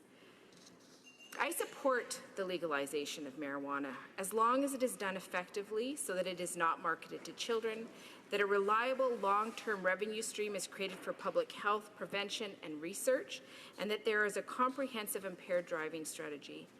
The bill introduces promotion restrictions such as a type of plain packaging for marijuana that includes nothing that will appeal to young people, no false, misleading, or deceptive promotion, no promotion that evokes a positive emotion or image of a way of life, no promotion through sponsors, testimonials, or endorsements, and so on. One of the negative health consequences of criminalizing cannabis has been a widely acknowledged lack of scientific research, and I hope to see some of this funding going into this meaningful research, which will help us understand the best steps to take in the future. We must be particularly concerned with the health impacts of chronic and heavy cannabis use among young people. Therefore, we will be pressing the government to begin establishing research plans and funding into these important areas. The government also must be clear and upfront regarding provincial responsibilities, including the tax and revenue structure that balances health protection with the goal of reducing the illicit market and protecting youth. The reality is that Bill C45 leaves many key issues to the provinces, and they will need some time to set up their own regulatory systems. Another reason we wish this process had begun earlier. Canadians need certainty, and we've certainly seen Canadians wait too long for that. What is equally unclear is what this tax structure and revenue structure will look like for cannabis and how this will be shared between the federal government and the provinces. The provinces and Canadians will have to wait to hear from the Minister of Finance on that matter. And again, this goes back to that idea that people keep having to wait for this, and there's a lack of clarity. And the reality of, for so many communities dealing with particular issues of addiction, we're hoping to see some support here. The government has not been clear about where they will get the funding for public education and research and how that will be rolled out, and we need to know more. People should not have barriers for the rest of their lives for finding good employment, housing, and international travel due to having a charge and/or a conviction of a small amount of cannabis. We need to pardon those who have been convicted of simple possession of cannabis. Changes to the law are long overdue, but they won't come into effect for at least another 15 months. With the current crisis of delays and lack of resources in the justice system, we cannot afford to continue to use police and court resources in charges and convictions for simple possession of a substance that will soon be legal. Hear, hear. Absolutely. That leaves the estimated 2.3 million Canadians who use cannabis in a limbo. Many of these people do not have access to the connections that will make these charges disappear. This is highly concerning, Madam Speaker, and in fact, it's simply not fair. While we wait for legalization, the Liberal government is ignoring the tens of thousands of charges and criminal records handed out for simple possession, which disproportionately affect young and racialized Canadians. We want an interim measure of decriminalization, and I want to underline that, an interim measure. This isn't the solution that we're advocating for in the long term. We're saying let's put this in place as we go through this process. It is only fair. This will really help police have more discretion to cease enforcing such an unjust law. Madam Speaker, guess who mentioned the following quote, arresting and prosecuting these offences is expensive for a criminal justice system. It traps too many Canadians in a criminal justice system for minor, non-violent offences. None other than the Liberal Party of Canada. Maybe it's time they start looking at their own website. Associate Professor of Osgoode Hall, Alan Young, agreed. He said, from a moral point of view, if the change is imminent, that undercuts the whole foundation for arrests and prosecutions, and one would hope the government would stop pursuing very minor cases that have clogged up the system for years. We have been asking the Liberals to immediately decriminalize simple possession of marijuana as an interim measure, as many young and racialized Canadians continue to receive charges and criminal records that will affect them for the rest of their lives, despite the substance soon becoming legal. There are almost a record-breaking number of vacancies in the court. Why this government is aggravating the problem, I don't know. We need to have a serious look at pardons for these previous convicted cannabis possessions. This government's position on pardons is now in very confused state. The Public Safety Minister has stated that the government has no interest in granting a blanket pardon for people with criminal records for possessing small amounts of cannabis. There is also no indication the Liberals are interested in making pardons easier to obtain, or if they will address the high fee for an application. Not being able to access a pardon remains a serious obstacle for people trying to escape their criminal past and move on with their lives, especially for such a minor situation. This is despite the Prime Minister himself acknowledging that the rich and well-connected have an easier time avoiding a criminal record, while citing the example of his brother. The Prime Minister himself admitted in this House to smoking marijuana. If it wasn't for his privilege, the Prime Minister could be refused entry into the United States. Canadians have been refused for honestly speaking about their past indiscretion. Does this mean the Prime Minister is simply above regular Canadians? The NDP has a 45-year history of championing marijuana decriminalization. Changes to the law are long overdue, especially when about 30% of Canadian youth have tried cannabis at least once by the age of 15, the highest among 43 countries and regions in Europe and North America. Let's make this a public health approach rather than a war on drugs campaign. Thank you, Madam Speaker. Questions and comments? Questions et commentaires? The honourable member for Sarnia-Lambton. Thank you, Madam Speaker, and I'd like to thank my colleague for her speech. And I want to talk about some of the amounts of cannabis that are mentioned in the bill, because the member from Sherwood Park, Fort Saskatchewan, had cited a study that said 0.32 grams was the average amount in a joint. And so that would mean personal possession of 30 grams. That's 93 joints. That sounds like a lot for personal possession, and then for the 12-year-old, that would be about 15 joints, which sounds like a lot for a 15-year-old to have, and I wondered if the member could comment. The honourable member for North Island Powell River. I think what's important here, Madam Speaker, is the reality that people are having the rest of their lives tarnished by these criminal records for having simple possession. And when you look at the reality that we've heard in this House of a Prime Minister who has said that he has smoked marijuana in his role in this House, and then we have everyday Canadians having their lives roadblocked for simple possession, we need to take the next step. We need to make sure that people have the right to live their lives and that this doesn't bear them, especially when we have a government that's going to be moving forward with this legislation. Questions and comments? Questions et commentaires? The honourable member for Courtenay-Alberni. Madam Speaker, and I want to thank my colleague from North Island Powell River and for raising the concern about the 15,000 Canadians that have been charged with marijuana offences since this government got elected. This government got elected on a promise to legalize marijuana.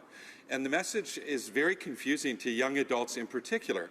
You know, we're saying one thing, that the government's going to legalize marijuana, yet law enforcement is going ahead and charging people. We're tying up courts, tying up law enforcement agencies, and really confusing young people. Young people are being told this is going to be legal, yet today we're going to charge you for this, this crime, and then we're going to legalize it 1 year down the road, and we won't charge you in a year. And I just think that the message we're sending to young people is unfair and it's confusing. And Madam Speaker, I'd like maybe the member to comment about, you know, how we need clarity on this issue in the short term and talk about how important it is that we decriminalize in the short term. The honourable member for North Island Powell River. Well, Madam Speaker, I certainly agree that we need to be looking at the realities that young people are facing right now in this very uncertain time. And we know the long-term impacts, and we know that racialized youth are targeted. And so those are serious issues that we would like to see this government dealing with, and we're absolutely not seeing that happen. You know, when you make a commitment to something and people are waiting for that, it's important that you work with them in a meaningful way. And I think it's important that we, you know, what we hope to see out of this legislation is resources and money going into educating young people, to supporting young people, because we definitely want to see them have strong, healthy lifestyles. But at the same time, you know, simple possession for a small amount, lifelong barrier that you're facing, and a government that will not find a way to support young people through this transition is shameful, and I hope to see that change. Thank you. Questions and comments? The honourable member for Sherwood Park, first Saskatchewan. Thank you, Madam Speaker. It's interesting to hear the member talk about people having the lifelong impact in terms of a criminal record. Now, I don't think we need to have this discussion in an all-or-nothing way. Our party supports a ticketing option, and I would certainly support proposals that the NDP might have around easing the pardon system, because I agree in principle that if somebody is involved in simple possession of marijuana when they're young, a criminal charge may be appropriate, although very rarely would be the result. More likely a warning would take place, and a ticketing option would help address that. But in any event, if someone were to get a criminal charge, I think it's sensible that they would be able to, within a reasonable time frame, have access to a pardon. But doesn't the member think that some of the proposals we've had would maintain a clear message about the harms of marijuana while still minimizing the impact? In other words, couldn't we go about this sort of partway in the middle? A brief answer from the member for North Island Powell River. Thank you, Madam Speaker, and I will just have to say that I absolutely disagree. We need to move forward to something that's going to actually see positive steps, and that rigid war on drugs has absolutely not worked, and we need to see a new strategy, and I look forward to working towards that. Thank you. The government House Leader has a point of order. Point of order, Madam Speaker. Madam Speaker, an agreement cannot be reached under the provisions of Standing Order 78.1 or 78.2 with respect to the second reading stage of Bill C45, an act to amend the Salaries Act and to make a consequential amendment to the Financial Administration Act. Under the provisions of Standing Order 78.3, I give notice that a Minister of the Crown will propose at the next sitting a motion to allot a specific number of days or hours for the consideration and disposal of proceedings at the said stage. Thank you, Madam Speaker. Resuming debate, reprise de débat, the Honourable Parliamentary Secretary to the Minister of Democratic Reform. Well, thank you very much, Madam Speaker, and I'm rising today to speak about Bill C45, and I'm honoured to contribute to the very thoughtful discussions that we've been having in this place and indeed beyond this House about the legalization and regulation of cannabis. And I want to thank all of my colleagues for sharing their perspectives on how we can best regulate cannabis to foster healthy and safe communities across this country. Underneath this debate, there are many unifying themes. We're united by a common desire to protect Canadian youth, to uphold public health, to ensure that cannabis profits are not fueling organized crime or other threats to public safety. A similar desire is visible outside of this House. Canadians are ready to move towards an approach to cannabis that prioritizes public health and safety, especially for our children. The current model has not achieved that goal. As we know, an illegal cannabis market is all too much a reality in Canada. We agree with Canadians that the status quo is not working for our families and for our communities. Now it's time to look to the future and ask seriously how we're going to make positive changes that these families and communities deserve. Bill C45 does just that, Madam Speaker. Through Bill C45, we're entering a new era where our approach to cannabis enshrines public health and safety. The proposed legislation is underpinned by cautious, evidence-based decision-making to ensure that we take the necessary steps to protect our families and communities. This government has demonstrated its commitment to evidence-based decision-making across diverse policies, and cannabis is no exception. Throughout the process of creating this legislation, we've listened to real evidence from across the country, and in June of 2016, our government launched the Task Force on Cannabis Legalization and Regulation. And above all else, I want to sincerely thank the Task Force members for their incredible and diligent work on this topic. The tireless members of the Task Force and their chair, the Honourable Anne McClellan, crossed the country to consult Canadians. They spoke with provincial, territorial, and municipal governments. They spoke with Indigenous governments and representative organizations. They spoke with diverse people across Canadian civil society, including experts, patients, advocates, youth, employers, and industry experts. And that's only the in-person discussions. The task force also reviewed an amazing 30,000 submissions. And throughout these discussions, the task force developed a rich perspective on how we can best design a new legislative and regulatory framework for legal access to cannabis. The result was an extensive report with far-reaching and detailed recommendations, which was released in December 2016. And I'm proud that our proposed legislative and regulatory system was informed by and closely aligns with these in-depth recommendations that are the product of broad public conversation. Bill C45 seeks to ensure that Canadians have the information they need to make evidence-based decisions in their own lives. Through public awareness and education, we can cultivate a culture that is more conscious of cannabis's effects. I want to reinforce the importance of public awareness and education with a question. What happens when you Google cannabis? The same thing that happens when you Google many other things. A deluge of information appears, some of it true, some of it not, and it can be incredibly dangerous when that false information informs Canadian decisions around cannabis use. The Canadian Centre for Substance Abuse released a study in January 2017 called Canadian Youth Perceptions on Cannabis. This study questioned how youth form their understandings of cannabis, and in their research, the CCSA found that youth receive most of their information about cannabis from, not surprisingly, friends, peers, and the media, and to some extent from their families. The CCSA also found that participants appear to struggle with critically evaluating the mass of information online and in the media. Amidst a glut of information on cannabis, this study found that it's challenging to pick out which conclusions are valid and which are highly biased. Why is this alarming? These perceptions of cannabis are shaping Canadians' choices around cannabis across the country. Misinformation can lead to dangerous choices. We need to question how we can encourage our youth to make safe decisions around cannabis. I'm excited that the proposed legislation works towards this goal through two complementary foci: public education and protecting our youth. Public education on the harms and risks associated with cannabis will be guided by our evidence-based approach. We'll monitor patterns and perceptions around cannabis use, particularly those held by Canadian youth, through an annual Canadian Cannabis Survey. This information will be crucial to inform our public education and awareness activities, allowing us to more effectively reach out to Canadians. What's more, the survey findings will enable us to mitigate the risks and harms of use associated with cannabis.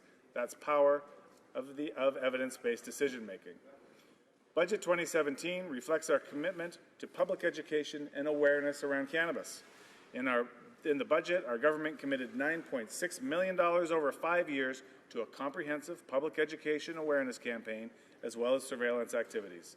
This campaign will ensure that all Canadians, including youth, understand the risks and harms of cannabis use. This is a crucial step towards safe and healthy communities. When it comes to protecting youth, the framework we have right now is not working. We've all heard the numbers, but they need to be repeated. Statistics show that youth and young adults are the highest users of cannabis in Canada. 21% of our youth and 30% of young adults in our country used cannabis in 2015 alone. To put these numbers in a global perspective, Canada has the highest rate of youth cannabis use in the world. These numbers are a reminder to everyone of why this legislation needs to move forward. Bill C45 takes strong action to protect Canadian youth. Under the proposed legislation, selling or providing cannabis to youth will be met with serious criminal penalties. What's more, new offenses and strict penalties will be established for those who use youth to commit a cannabis-related offense. The proposed act also takes steps to ensure that law enforcement will be able to focus on working to ensure that cannabis stays out of the hands of Canada's youth. In addition to these crucial measures to protect youth, the proposed Cannabis Act also works to change how cannabis is perceived and assessed. We spoke about the impact of perceptions of cannabis amongst Canadian youth, and the proposed act addresses these questions by prohibiting any products, promotion, packaging, or labeling that could be appealing to youth. Similarly to the Tobacco Act, this is an important means of ensuring that marketing campaigns aren't targeting youth. Canada's youth are our future, Madam Speaker, and as we stand at Canada's 150th year since Confederation, we need to look at the future and ask, how can we best support young Canadians? We need measures like Bill C45 that create a safe environment for Canada's youth so that this next generation of leaders can flourish.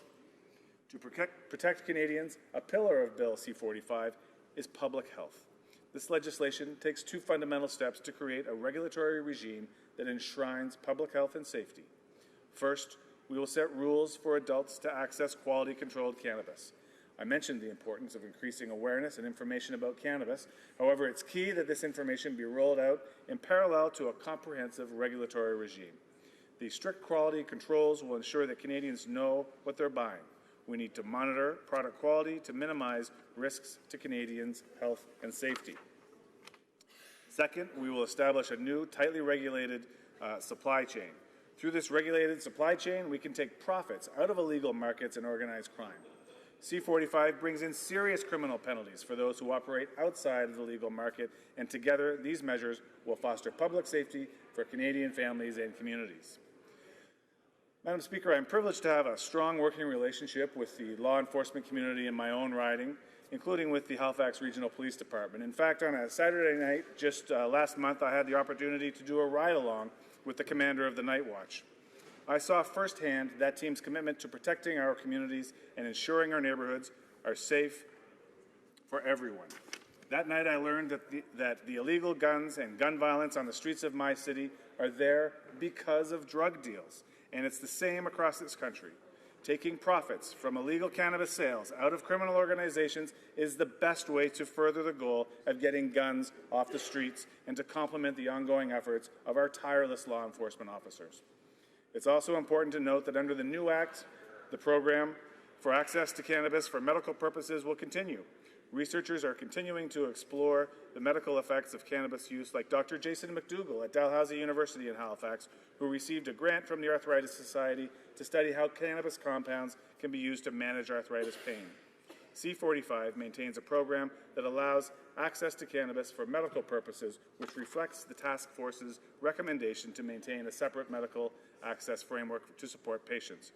And finally, Madam Speaker, after listening to Canadians and experts across the country, this government has taken an evidence-based approach to move towards a new regulatory regime. I deeply admire the extensive work that has been done to ensure that we introduce a comprehensive legislation that puts Canadians' health and safety first. Thank you, Madam Speaker. Questions and comments? The honourable member for North Okanagan-Shuswap.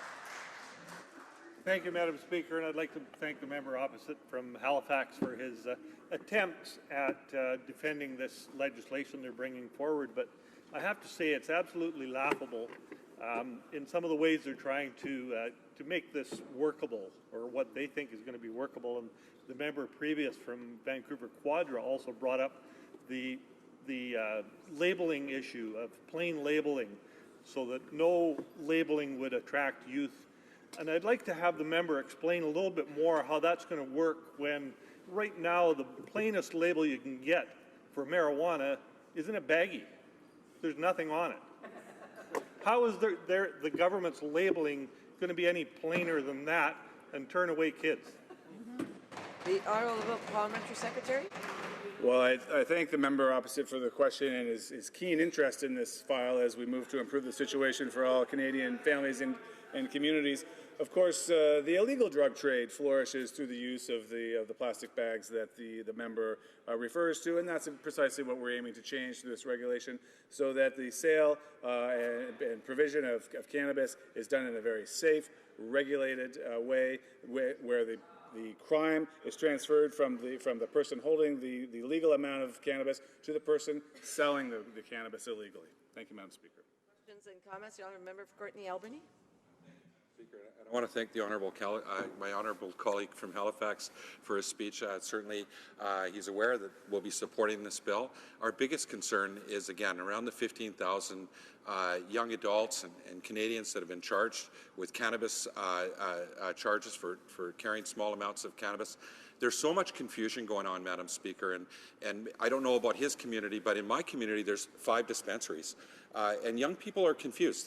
They knew that the Prime Minister got elected on a promise to legalize marijuana. There's a lot of young people that actually don't watch what's going on in the House of Commons, if you can believe it.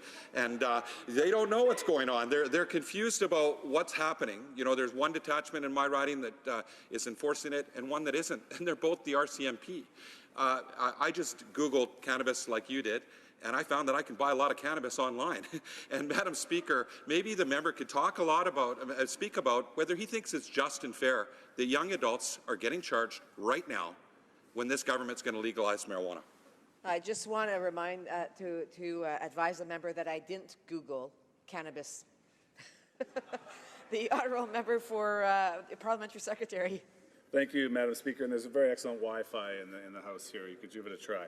To the member, what the task force heard across the country was very clear. The concerns were the health and safety implications to our children of ingesting adulterated cannabis, and then the criminal records that accompany the very harsh and draconian and very old-fashioned and outdated punishments that accompany possession at this point. And those, combined with getting the guns off the street and the profits out of the criminals' hands, are the biggest issues that we're facing right now.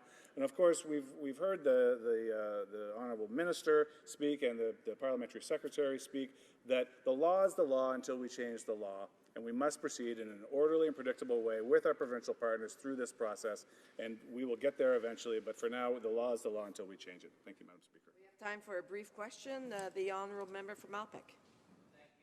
Thank you, Madam Speaker. And I believe the member for Halifax left out one very important point, what legalization will do, and that will that individuals will know the strength of the product. And that there will not be impurities in that product. People do not know what they're buying off the street now from the criminal element, and that's a health factor in itself. And I wonder, could the member from Halifax comment? A brief answer from the Parliamentary Secretary. Well, thank you very much. I think that members from across the country will have heard stories in their own ridings about young people who thought that they were buying an innocent amount of marijuana of a quality that could be trusted, and instead found themselves in an emergency room because they did not know or understand what was in that product. And I thank the member from Malpeque for highlighting that. This is all about knowing what it is that is being purchased. Thank you. Resuming debate, reprise de débat, the honourable member for Prince George, Peace River, Northern Rockies. Thank you, Madam Speaker. And I rise tonight, just want to shout out to one of my fans out there watching from our riding, a young girl named Madison. So I just want to say hi and thanks for watching tonight. I just wanted to talk about a couple of issues I have with cannabis. And we've heard the talk from the opposite side, the government side, why legalization is supposed to reduce all harm to kids and supposed to make the problems all go away. Well, there's a reason why the cannabis is illegal. I'm speaking to the opposite member, to the Speaker.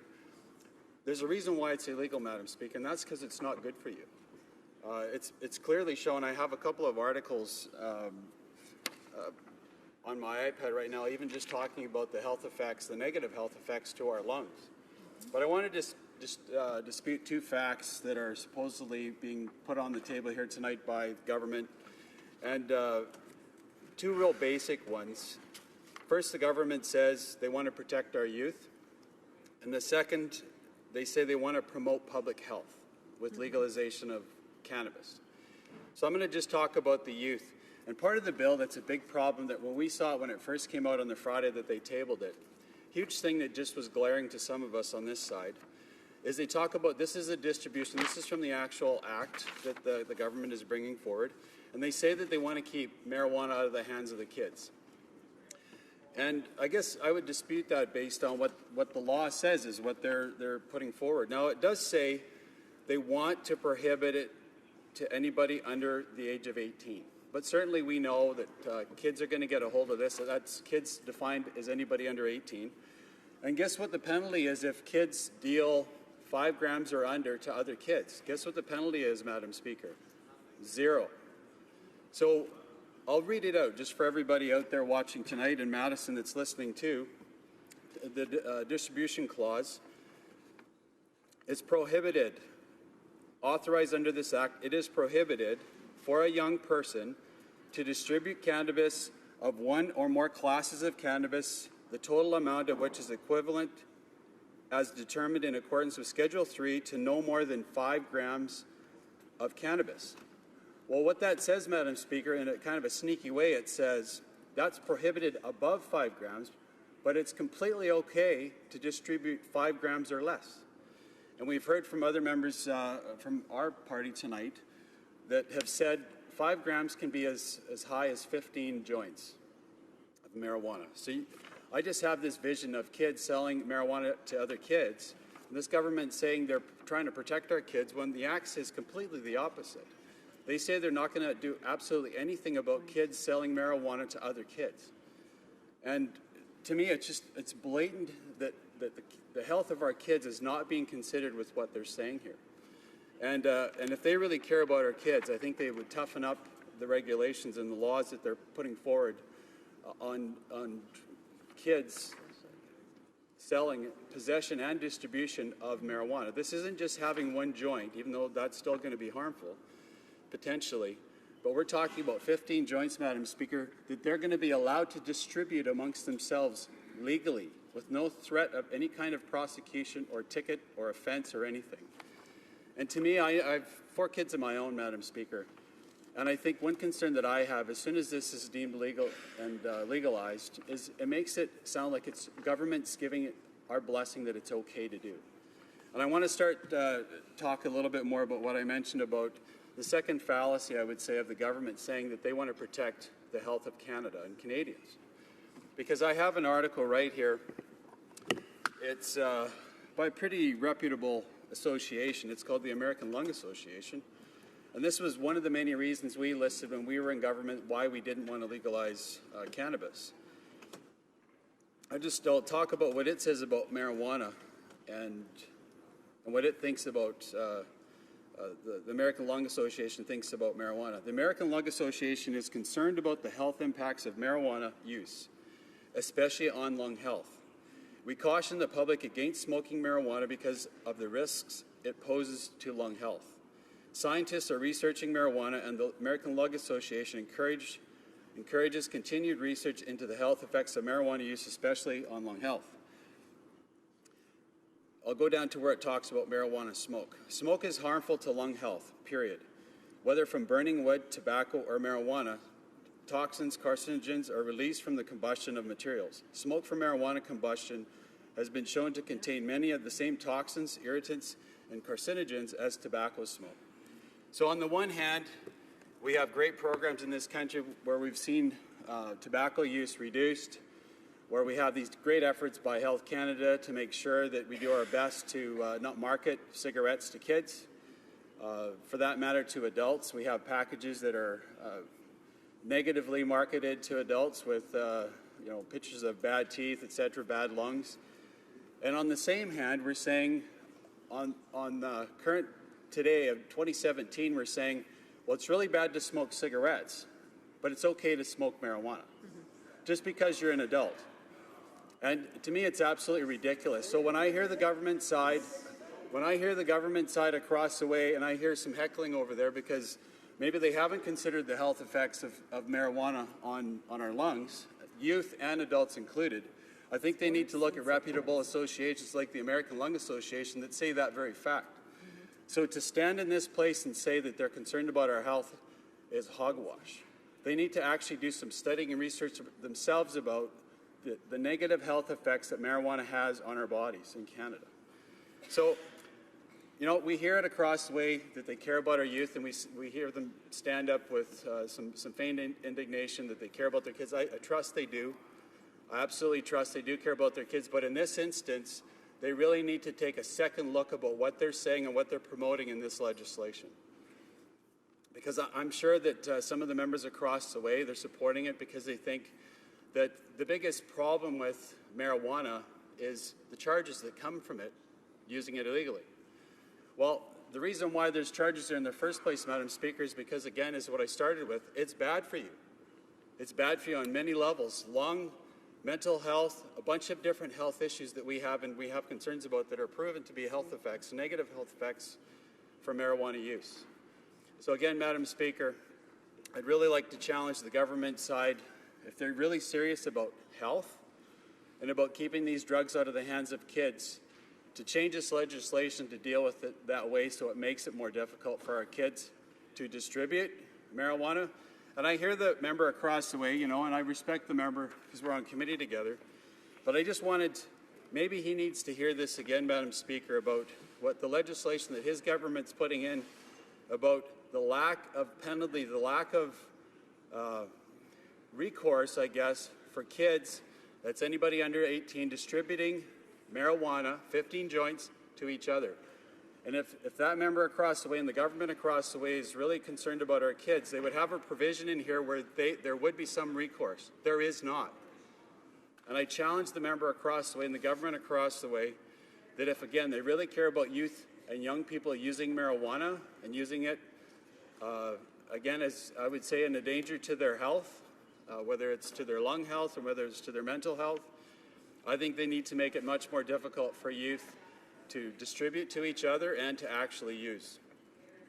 And again, I think it's one thing to talk a game about health, and it sounds great for the cameras, it sounds great for the TV land out there, but when you get into the details of what this legislation is actually saying, I think Canadians across this country really have a lot to be concerned about. And, you know, I would ask if the members across the way one simple question, and I guess I can ask it after I sit down. Do they think using cannabis is healthy? And it's a simple question for me, and I just would like to have them answer that. And maybe when some of them get up to ask me questions, they can provide me with that answer. Because if they can't say in the affirmative that it's healthy, why are they marketing, why are they saying tonight they're concerned about Canadians' health when they want to legalize it? Thank you, Madam Speaker. Questions and comments? The Honourable Parliamentary Secretary to the Minister of Justice.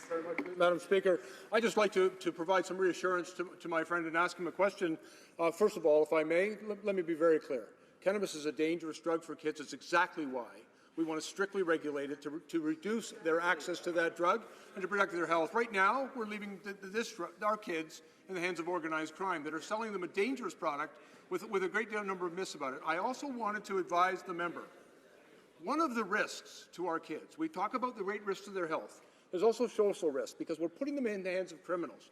We are leaving up to those who don't care about our kids their social futures, whether they can complete school, who they're hanging around with, the dangerous criminal environment that they are engaging with. And perhaps one of the other risks that I'd ask the member to consider is that young people also face the threat of criminal prosecutions. In this legislation, we allow the provinces to quite appropriately use their provincial governance jurisdiction. And you'll want to listen to this because it answers your question. In every the Parliamentary Secretary that he's to address the questions to the Chair. And he would need to wrap up because other people want to ask questions as well. You know, I think the member would benefit from the fact, an understanding that in every province and territory in this country, there is provincial regulation that prohibit the purchase, consumption, and possession of alcohol.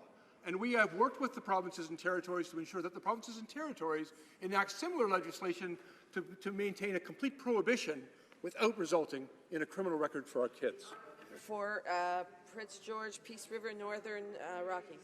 It's kind of a strange exchange here because I'm wanting to ask another question because I've got all these questions about. I asked the question of whether the government side actually thinks the use of marijuana for kids is healthy, and the member said he doesn't think it is. So then I guess I would ask the question back to the government again, even though I'm supposed to be answering his question. I guess let me say it this way. I would challenge the government side. They care about kids, I understand that. I would challenge you to change the legislation to deal with Section 9 in the Act when it talks about distribution, that there's nothing in your bill that says that. Remind the member that every statement and question has to be addressed to the Chair. Thank you, Madam Speaker.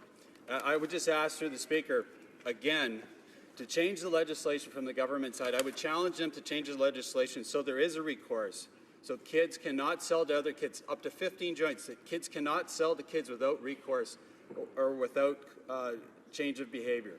Because I think this is just going to open up the floodgates wide to make this okay under no threat of prosecution, no ticketable offense or anything. Kids are allowed to sell marijuana to each other is ridiculous. Questions and comments? Honorable Député de Rosemont-la-Petite-Patrie. Honourable Member for Rosemont-la-Petite-Patrie. Thank you, Madam Speaker. I thank my colleague for his speech.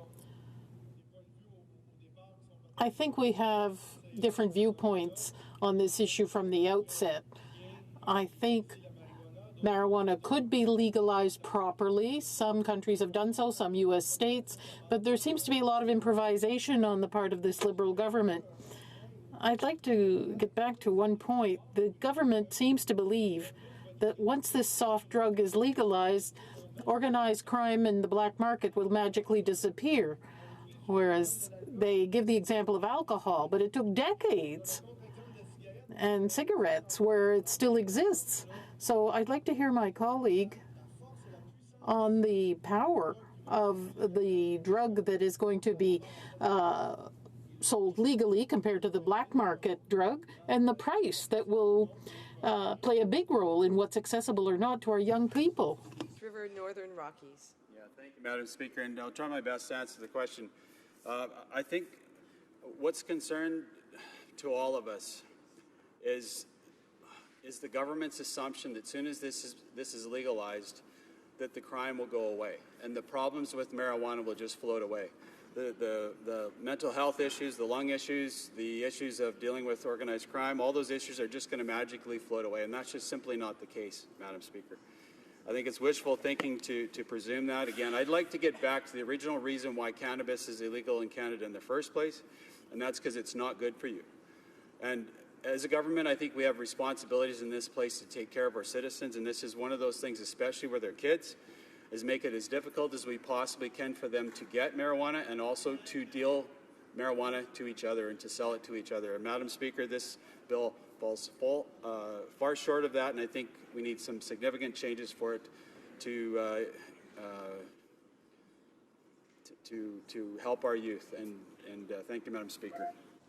Resuming debate, the honourable member for Burnaby South.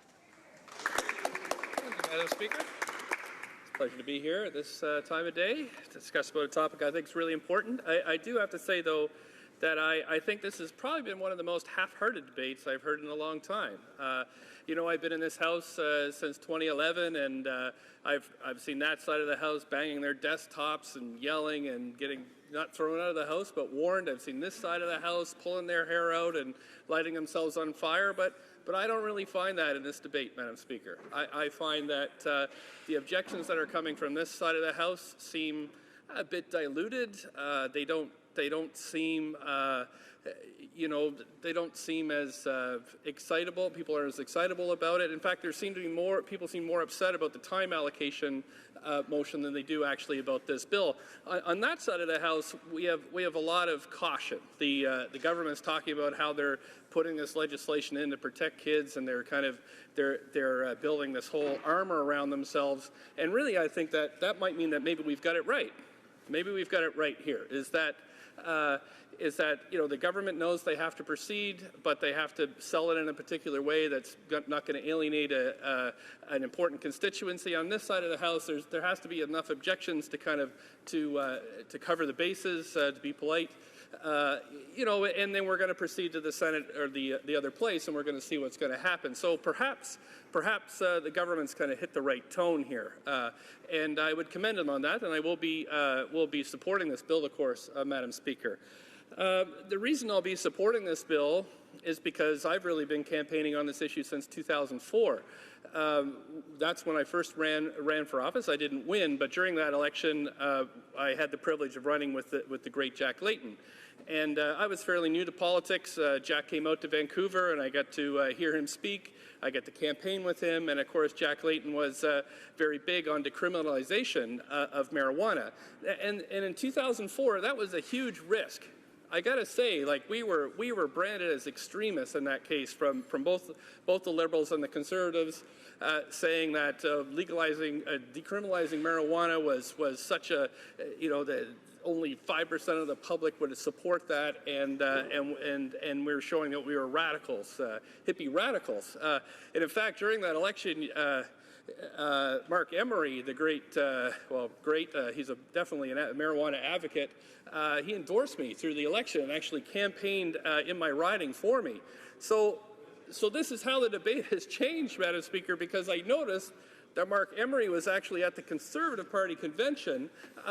It took out a membership and was voting. So times have well, whatever he did there, so I think Mark Emery kind of standing beside me and Jack Layton in 2004, pushing for only decriminalization of marijuana, to now where Mark Emery's at the Conservative convention pushing for the same thing. But it shows how much this issue has moved and how and how this is the right time. I think it's past due, but it is the time to pass this bill, and that's why I'll be supporting it, Madam Speaker. I think that perhaps the debate is a bit subdued as well, because I would say probably 90% of people in this House of Commons have probably smoked marijuana. I'm not going to speak for everybody, but that's what I think. I think they have. And I think they have through long stages of their lives. And there may be people that have never tried marijuana, but certainly they've been in places where marijuana has been smoked. And I think they've seen the effects of marijuana, and they think, I'm not going to rat out my friends. I don't want my friends to go to jail. I don't want them to have criminal records. And so, I think as mature adults that we know the time has come for this bill. Now, we're going to have objections. It seems to be, again, following the debate, the objections seem kind of minor. They seem to be numerically based. How much, how many grams, all these kind of numbers within the bill. And to me, that's kind of technical stuff. That's what we should be debating. That's what we should be debating in committee. Are we getting the law correct here in this case? But the overall sentiment that is reflected in this bill, I think, is a good thing. And people are kind of upset enough on both sides that it's probably hit a proper compromise. I got to say, I'm not going to be investing in the marijuana industry. It's not something that I do at this stage of my life, but I did play rock and roll for about 10 years, starting at 15 through the 25. And I got to say, during that period of life, he did lots of experimenting with things. And so, marijuana was one of those things. And I have to say that no real ill effects. If it's used in moderation, if it's covered by, if you're using caution like marijuana or whatever, I think there's a lot of hoopla around marijuana about the negative effects. Of course, you have to worry about health effects. You have to make sure that you've got the proper, science backs this up as well, Madam Speaker. So I don't think it is as a negative effect as sometimes, you get the hyperbole about how this is going to damage our society irreparably. I think that's a fallacious argument, Madam Speaker. It's the same kind of arguments we've had around alcohol. You might even say things like sugar and other things should be regulated. These are the kind of, Madam Speaker, I think that these are kind of scare tactics that are used to frighten the public when they all know themselves that this is such a large part of our society already.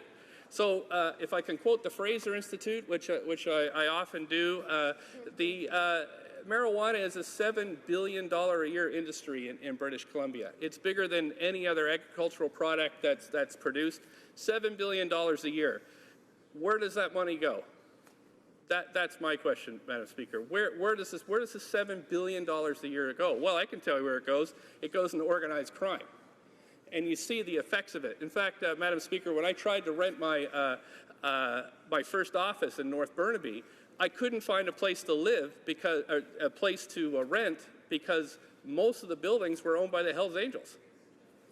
A lot of this organized crime, the marijuana is grown, the marijuana is sold illegally. These proceeds are put into real estate. They're sent through casinos, other types of gambling. The money is washed, and it comes back into our society. But it's the organized crime that benefits. And so I've got to commend, again, the government, is because I think this bill and its enforcement will actually take a lot of money away from organized crime. Just like we saw with alcohol, Madam Speaker, prohibition of something that's widely used in a society only benefits organized crime. We also saw it with gambling, Madam Speaker. I think, police, I know police used to, one of their major occupations of police forces was to break up gambling rings. As soon as the government got into that and legalized gambling to some extent, like lotteries and bingo and those types of things, there was way less of a need to waste policing resources on this. And of course, the revenues don't go to organized crime. The revenue goes back to the government. And then, of course, you can do things like fund gambling addiction you can fund rehab for people that have difficulties in these areas. So Madam Speaker, the time is definitely right here. And I think what was my critic area is science. What was really interesting is when the Conservatives were shutting down a lot of the funding to science in the last Parliament. Believe it or not, I know many National Research Council scientists who left the National Research Council, move out to British Columbia, and now apply their scientific know-how to cannabis, are looking at the strains, the effects, how to keep it safe, and they can do that because this is just another agricultural product, Madam Speaker. So what I think is that this is a great opportunity for Canada. I do think the government has hit the bill well. I'm quite upset that they are not pardoning people who have past offenses. I think that this should be done right away. I don't think it's fair that in 18 months somebody won't have a criminal conviction, but people that do have past criminal convictions are going to have to live with it for the rest of their lives, Madam Speaker. However, I will be supporting this bill. I think it can't come fast enough, and I really hope the government has a strategy for getting us through the Senate. Thank you, Madam Speaker. Questions and comments? The honourable member for the Yukon. Madam President. I totally agree with the member. I can't fault any of his points. And so I'm just going to make a couple points of my own and leave it for him. I'm not going to ask a question, leave him to go on to say what he probably wanted to say more. First of all, it would appear on the surface that if you make something illegal, then less people will get it. But of course, prohibition proved that wrong. It didn't work. What's far more effective is education, and that has to be a big part of this effort. I was very disappointed when this House twice refused to, years ago, most of you weren't here, twice refused to have labeling of the dangers of alcohol for pregnant mothers. Also, one of the effects, of course, is the quality. If you leave it free, when it's regulated, you stop the dangerous quality that so many people have been killed or injured by when it's regulated. Another, of course, the health fact is certain things are up. There's lots of things in society that we leave the freedom of people to choose. There's not healthy. There's far more accidents, crime, et cetera, with alcohol, but I don't think anyone would attempt to make that illegal. I think the conditions in advertising is another great initiative that really reduces. And finally, I'd just like to say on the suggestion of penalties, of course, we don't want penalties for kids. I know that was a suggestion, but there would have to be some other type of thing because we don't want to criminalize kids because that has an effect on the rest of their life. For Burnaby South. Madam Speaker, and thanks for those comments. I think they're all relevant to the debate here. We have the best police in the world in Canada. We all as MPs interact regularly with our police forces, and I think in some ways the police have had their hands tied for many, many years to do with this issue, and I think with the proper regulation and with the legal constraints that are coming in with this bill, that the police will breathe a sigh of relief, saying like, and finally we have the tools to deal with this. We don't have to bust people for small amounts. We don't have to ruin their lives with criminal records so they can't travel abroad anymore, and it affects their livelihoods with employment. But Madam Speaker, I don't think it's so liberal that we have to worry about it running amok. Thank you, Madam Speaker. And comments, l'honorable député de Louis Saint-Laurent. The honourable member for Louis Saint-Laurent. Thank you very much, Madam Speaker. Madam Speaker, I'd like to ask the member who supports the government on this how he can explain that our children will be better protected. Children will be more protected in front of this dirty things. I'd just like to remind the member for Louis Saint-Laurent that he must address his questions to the chair. So I will need a mirror just to be sure that the member is listening quite fairly. So my main question is, can the member explain to us and explain to Canadians how Canadian children will be best protected and more protected than we have today against these dirty things, marijuana, while they can have in their hands, in their pocket at the age of 12 years old, 5 grams of marijuana without any difficulty, and while every single house in Canada could have plant of marijuana, and children who can go in the house of their friends and looking at plant of marijuana just in front of them. Does the member seriously think that our children will be better protected with the Liberal bills? Honourable member for Burnaby South. Thank you, Madam Speaker. Thanks the member for his question. It does sound familiar, though. I have heard this a number of times today, so I'm thinking that perhaps people are sharing the same sheet on this issue. Of course, it's not like the Liberals are. It's not like the Liberals are bringing marijuana to Canada. The marijuana is already here, Madam Speaker. We need regulation on this. We need to give the police the proper tools, say we don't pass this bill, it doesn't mean marijuana is going to go away. We do have to regulate it, and that's what's going to protect kids. Thank you, Madam Speaker. Reprise de débat. Do you mean debate? Member for Durham.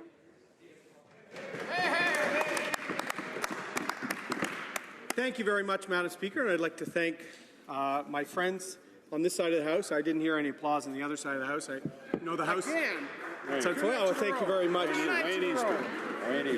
And I know I'm standing in the way of the House Leader introducing another closure motion, so I'm going to use my time judiciously because, you know, as I said last night, Madam Speaker, the record of incompetence of this government is truly astounding. 19 bills have reached royal assent, yet now they've used closure 25 times. They've limited debate more than they've passed legislation in this House. This is setting records in our parliamentary democracy, Madam Speaker. But what I said is that's actually a good thing. Because if we look at their economic performance, taking Canada from a $1 billion surplus to almost a $30 billion, what seems structural deficit, even though they raise taxes on people, on job creators, on small businesses, on payroll, on carbon tax, on excise tax, on the sharing economy, on beer, on wine, they still can't balance the budget, Madam Speaker. So perhaps I should take that as a blessing that they've only been able to get 19 pieces of legislation through this House, because our country could potentially be in ruins if they were a little more ambitious in Parliament, Madam Speaker. I'm going to speak tonight, late at night, on the tyranny of the progressives. And that's what we see with this government. They have an attitude that they know what is best for you, and if you dare criticize what they're doing, you're not supporting Canada's future. Or they don't disagree with your position, they simply say you don't understand. And, you know, it's a put down to debate in this House. And I've listened to the standard speeches talking about organized crime and ridiculous arguments. You know, we have tobacco, and organized crime is still involved in contraband tobacco. So I'm shocked that the member from Scarborough Southwest and other members of their caucus would suggest that once this bill is passed, that suddenly organized crime will not have any role in the sale of cannabis. These arguments are actually detracting from a serious debate on this issue, Madam Speaker. And red herrings, smoke and mirrors. Last night, I spoke a little bit about my friend, the House Leader, the member from Winnipeg North, and he's just given us a treasure trove of quotes, Madam Speaker, because he used to stand in this place with outrage any time there was an omnibus bill or there was closure used. Now he's the quarterback for the House Leader. You know, that gives me a treasure trove of hubris, as I called it last night. And this bill is the biggest example of how this government seems to have forgotten one of their old siren calls: evidence-based decision-making.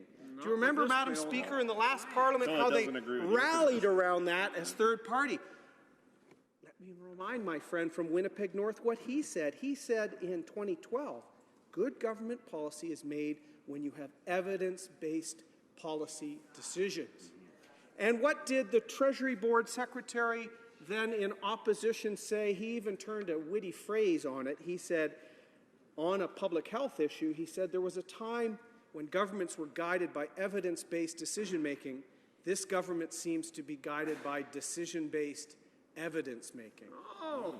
Well, that's what I've just sat through, Madam Speaker, in this rush debate on marijuana. Because you know what, Madam Speaker, this government is failing with this legislation on a public health front, on a public safety front, and on the mobility of our citizens with Bill C23, which I think is the example of the biggest act of incompetence of a government I've seen in my time in office, Madam Speaker. They've negotiated a bill on pre-clearance of custom where they're giving immigration and customs enforcement officials from the United States the ability to search Canadians on Canadian soil, yet our government, this Liberal government, could not even get one simple pre-clearance question taken out of the U.S. repertoire. Have you ever used marijuana? Because you know what, Madam Speaker? If a Canadian says yes, they can be banned from traveling to the United States. So when they had their state dinner, when the Prime Minister was so busy bringing his family, that's the truth, and the Public Safety Minister was so gosh darn excited to get tours of the Oval Office, they negotiated the most one-sided pre-clearance custom deal in the history of this country. They're legalizing marijuana, Madam Speaker, yet they couldn't even ask the U.S. to remove that one question from pre-clearance. Yet they're allowing the U.S. to come on our soil and search and interrogate our citizens. If that's not the biggest example of failure of Canadians' interests in an international treaty, I don't know what is, Madam Speaker. The other two fronts, public health and public safety, I'll also speak about. Perhaps the best quote is the editorial condemning this bill by the Canadian Medical Association, Madam Speaker. Their editorial, released a few weeks ago, said, and I quote, "The purported purpose of this act is to protect public health and safety, yet some of the Act's provisions appear starkly at odds with this objective, particularly for Canada's youth." It goes on. Simply put, cannabis should not be used by young people. It is toxic to their cortical neuronal networks with both function and structural changes seen in the brain of youth who use cannabis regularly, Madam Speaker. That's evidence-based. That is an evidence-based opinion of Canada's doctors. In recent weeks, Quebec, Manitoba have all asked the government to slow down.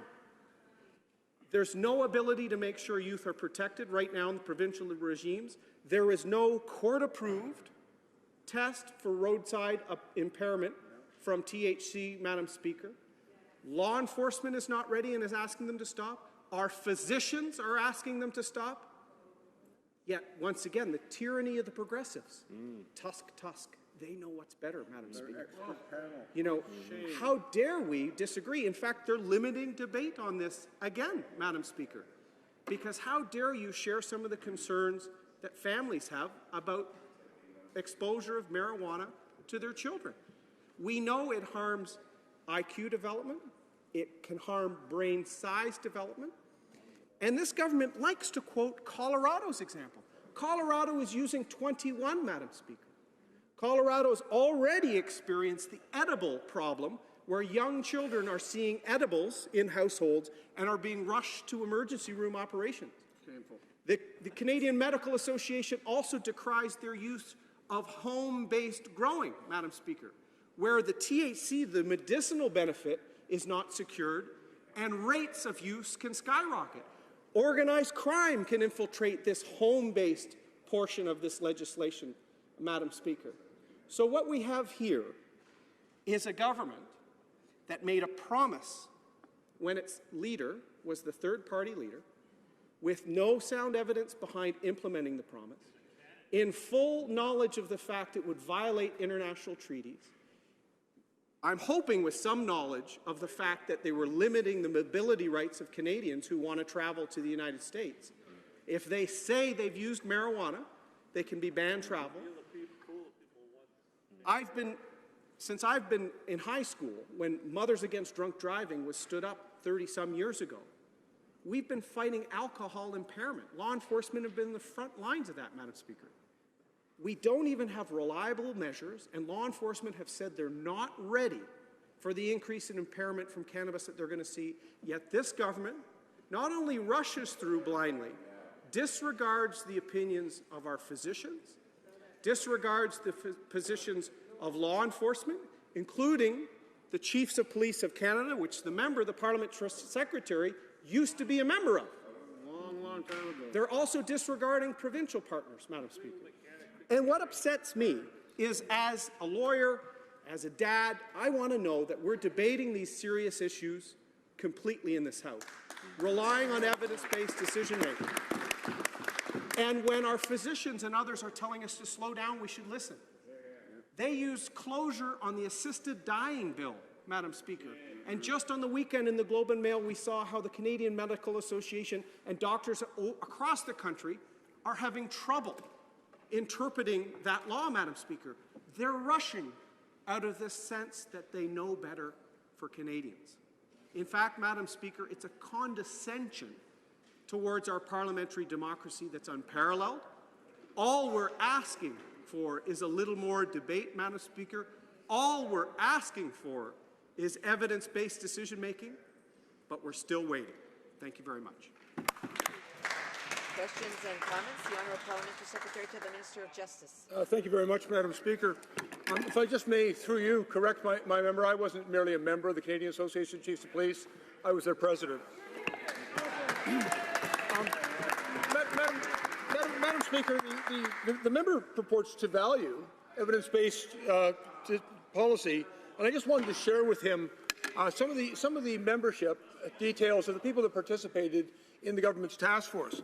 It had a number of distinguished Canadians who were from the eminently qualified Canadians from the fields of public health, public safety, justice, and problematic substance use. They included, for example, the Chief Medical Officer of Health for the province of British Columbia, a former Deputy Commissioner of the RCMP, a neurologist and the CEO of the Centre Addiction Mental Health in Toronto, one of the most internationally eminently recognized addiction facilities in the world. Madam Speaker, I also wanted to very quickly remind my colleague of my experience as a police officer.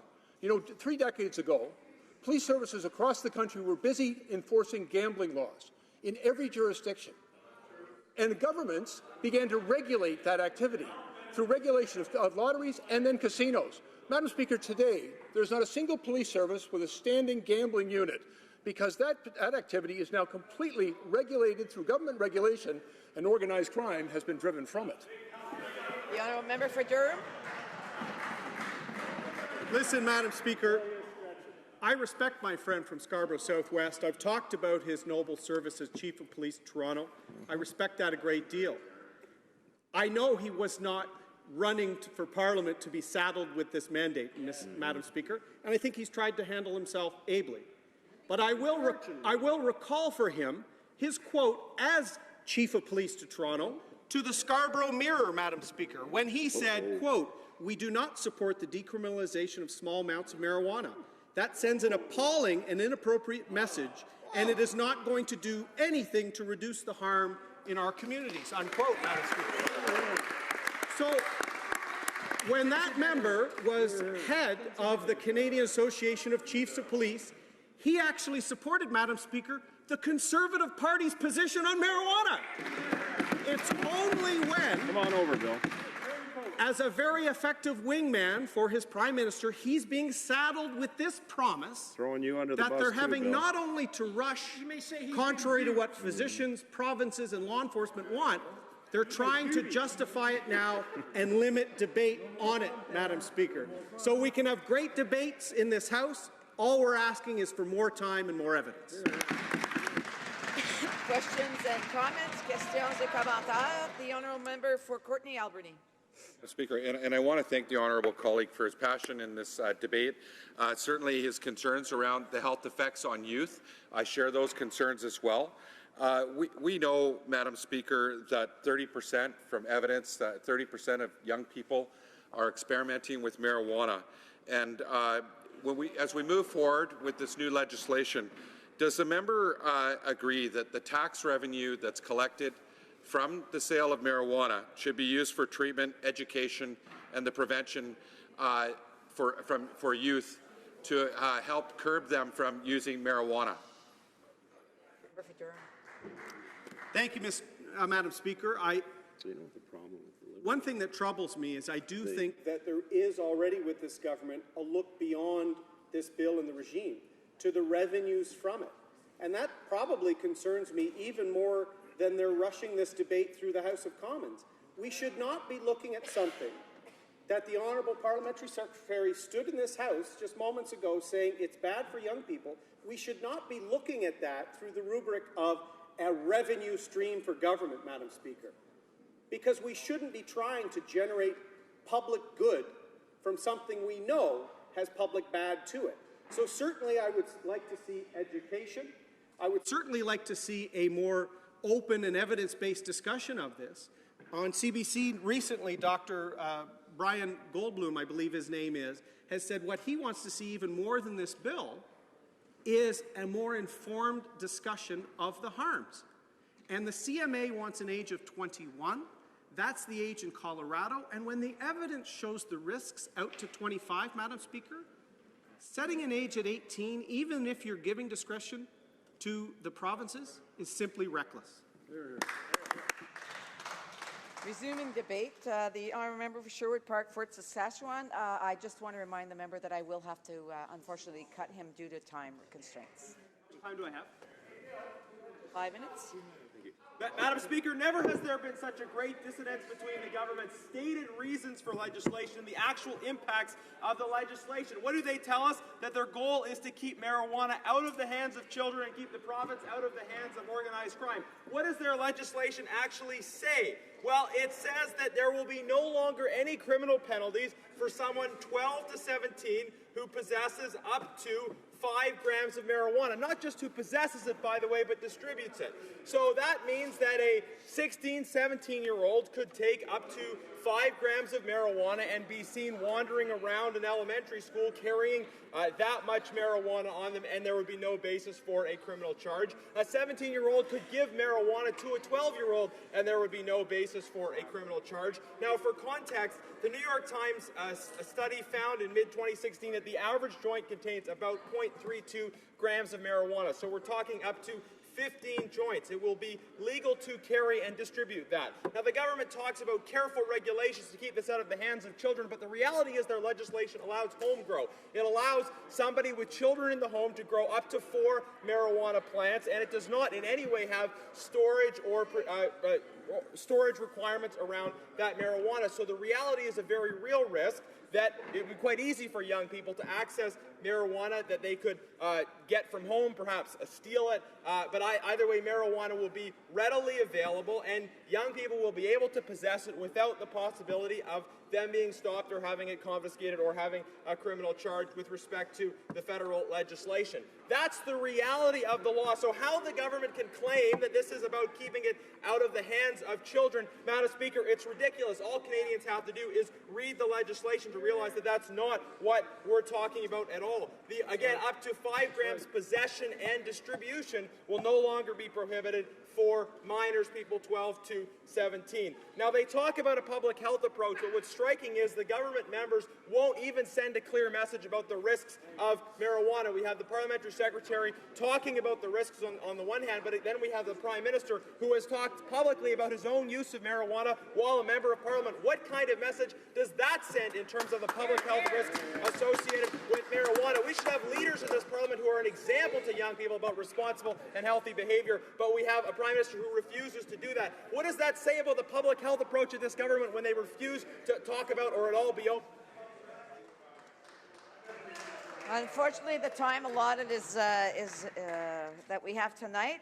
The honourable member will have about 7.5 minutes left the next time the issue is before the House. It being midnight, this House stands adjourned until later this day at 2 p.m. pursuant to Standing Order 24-1. Have a good evening.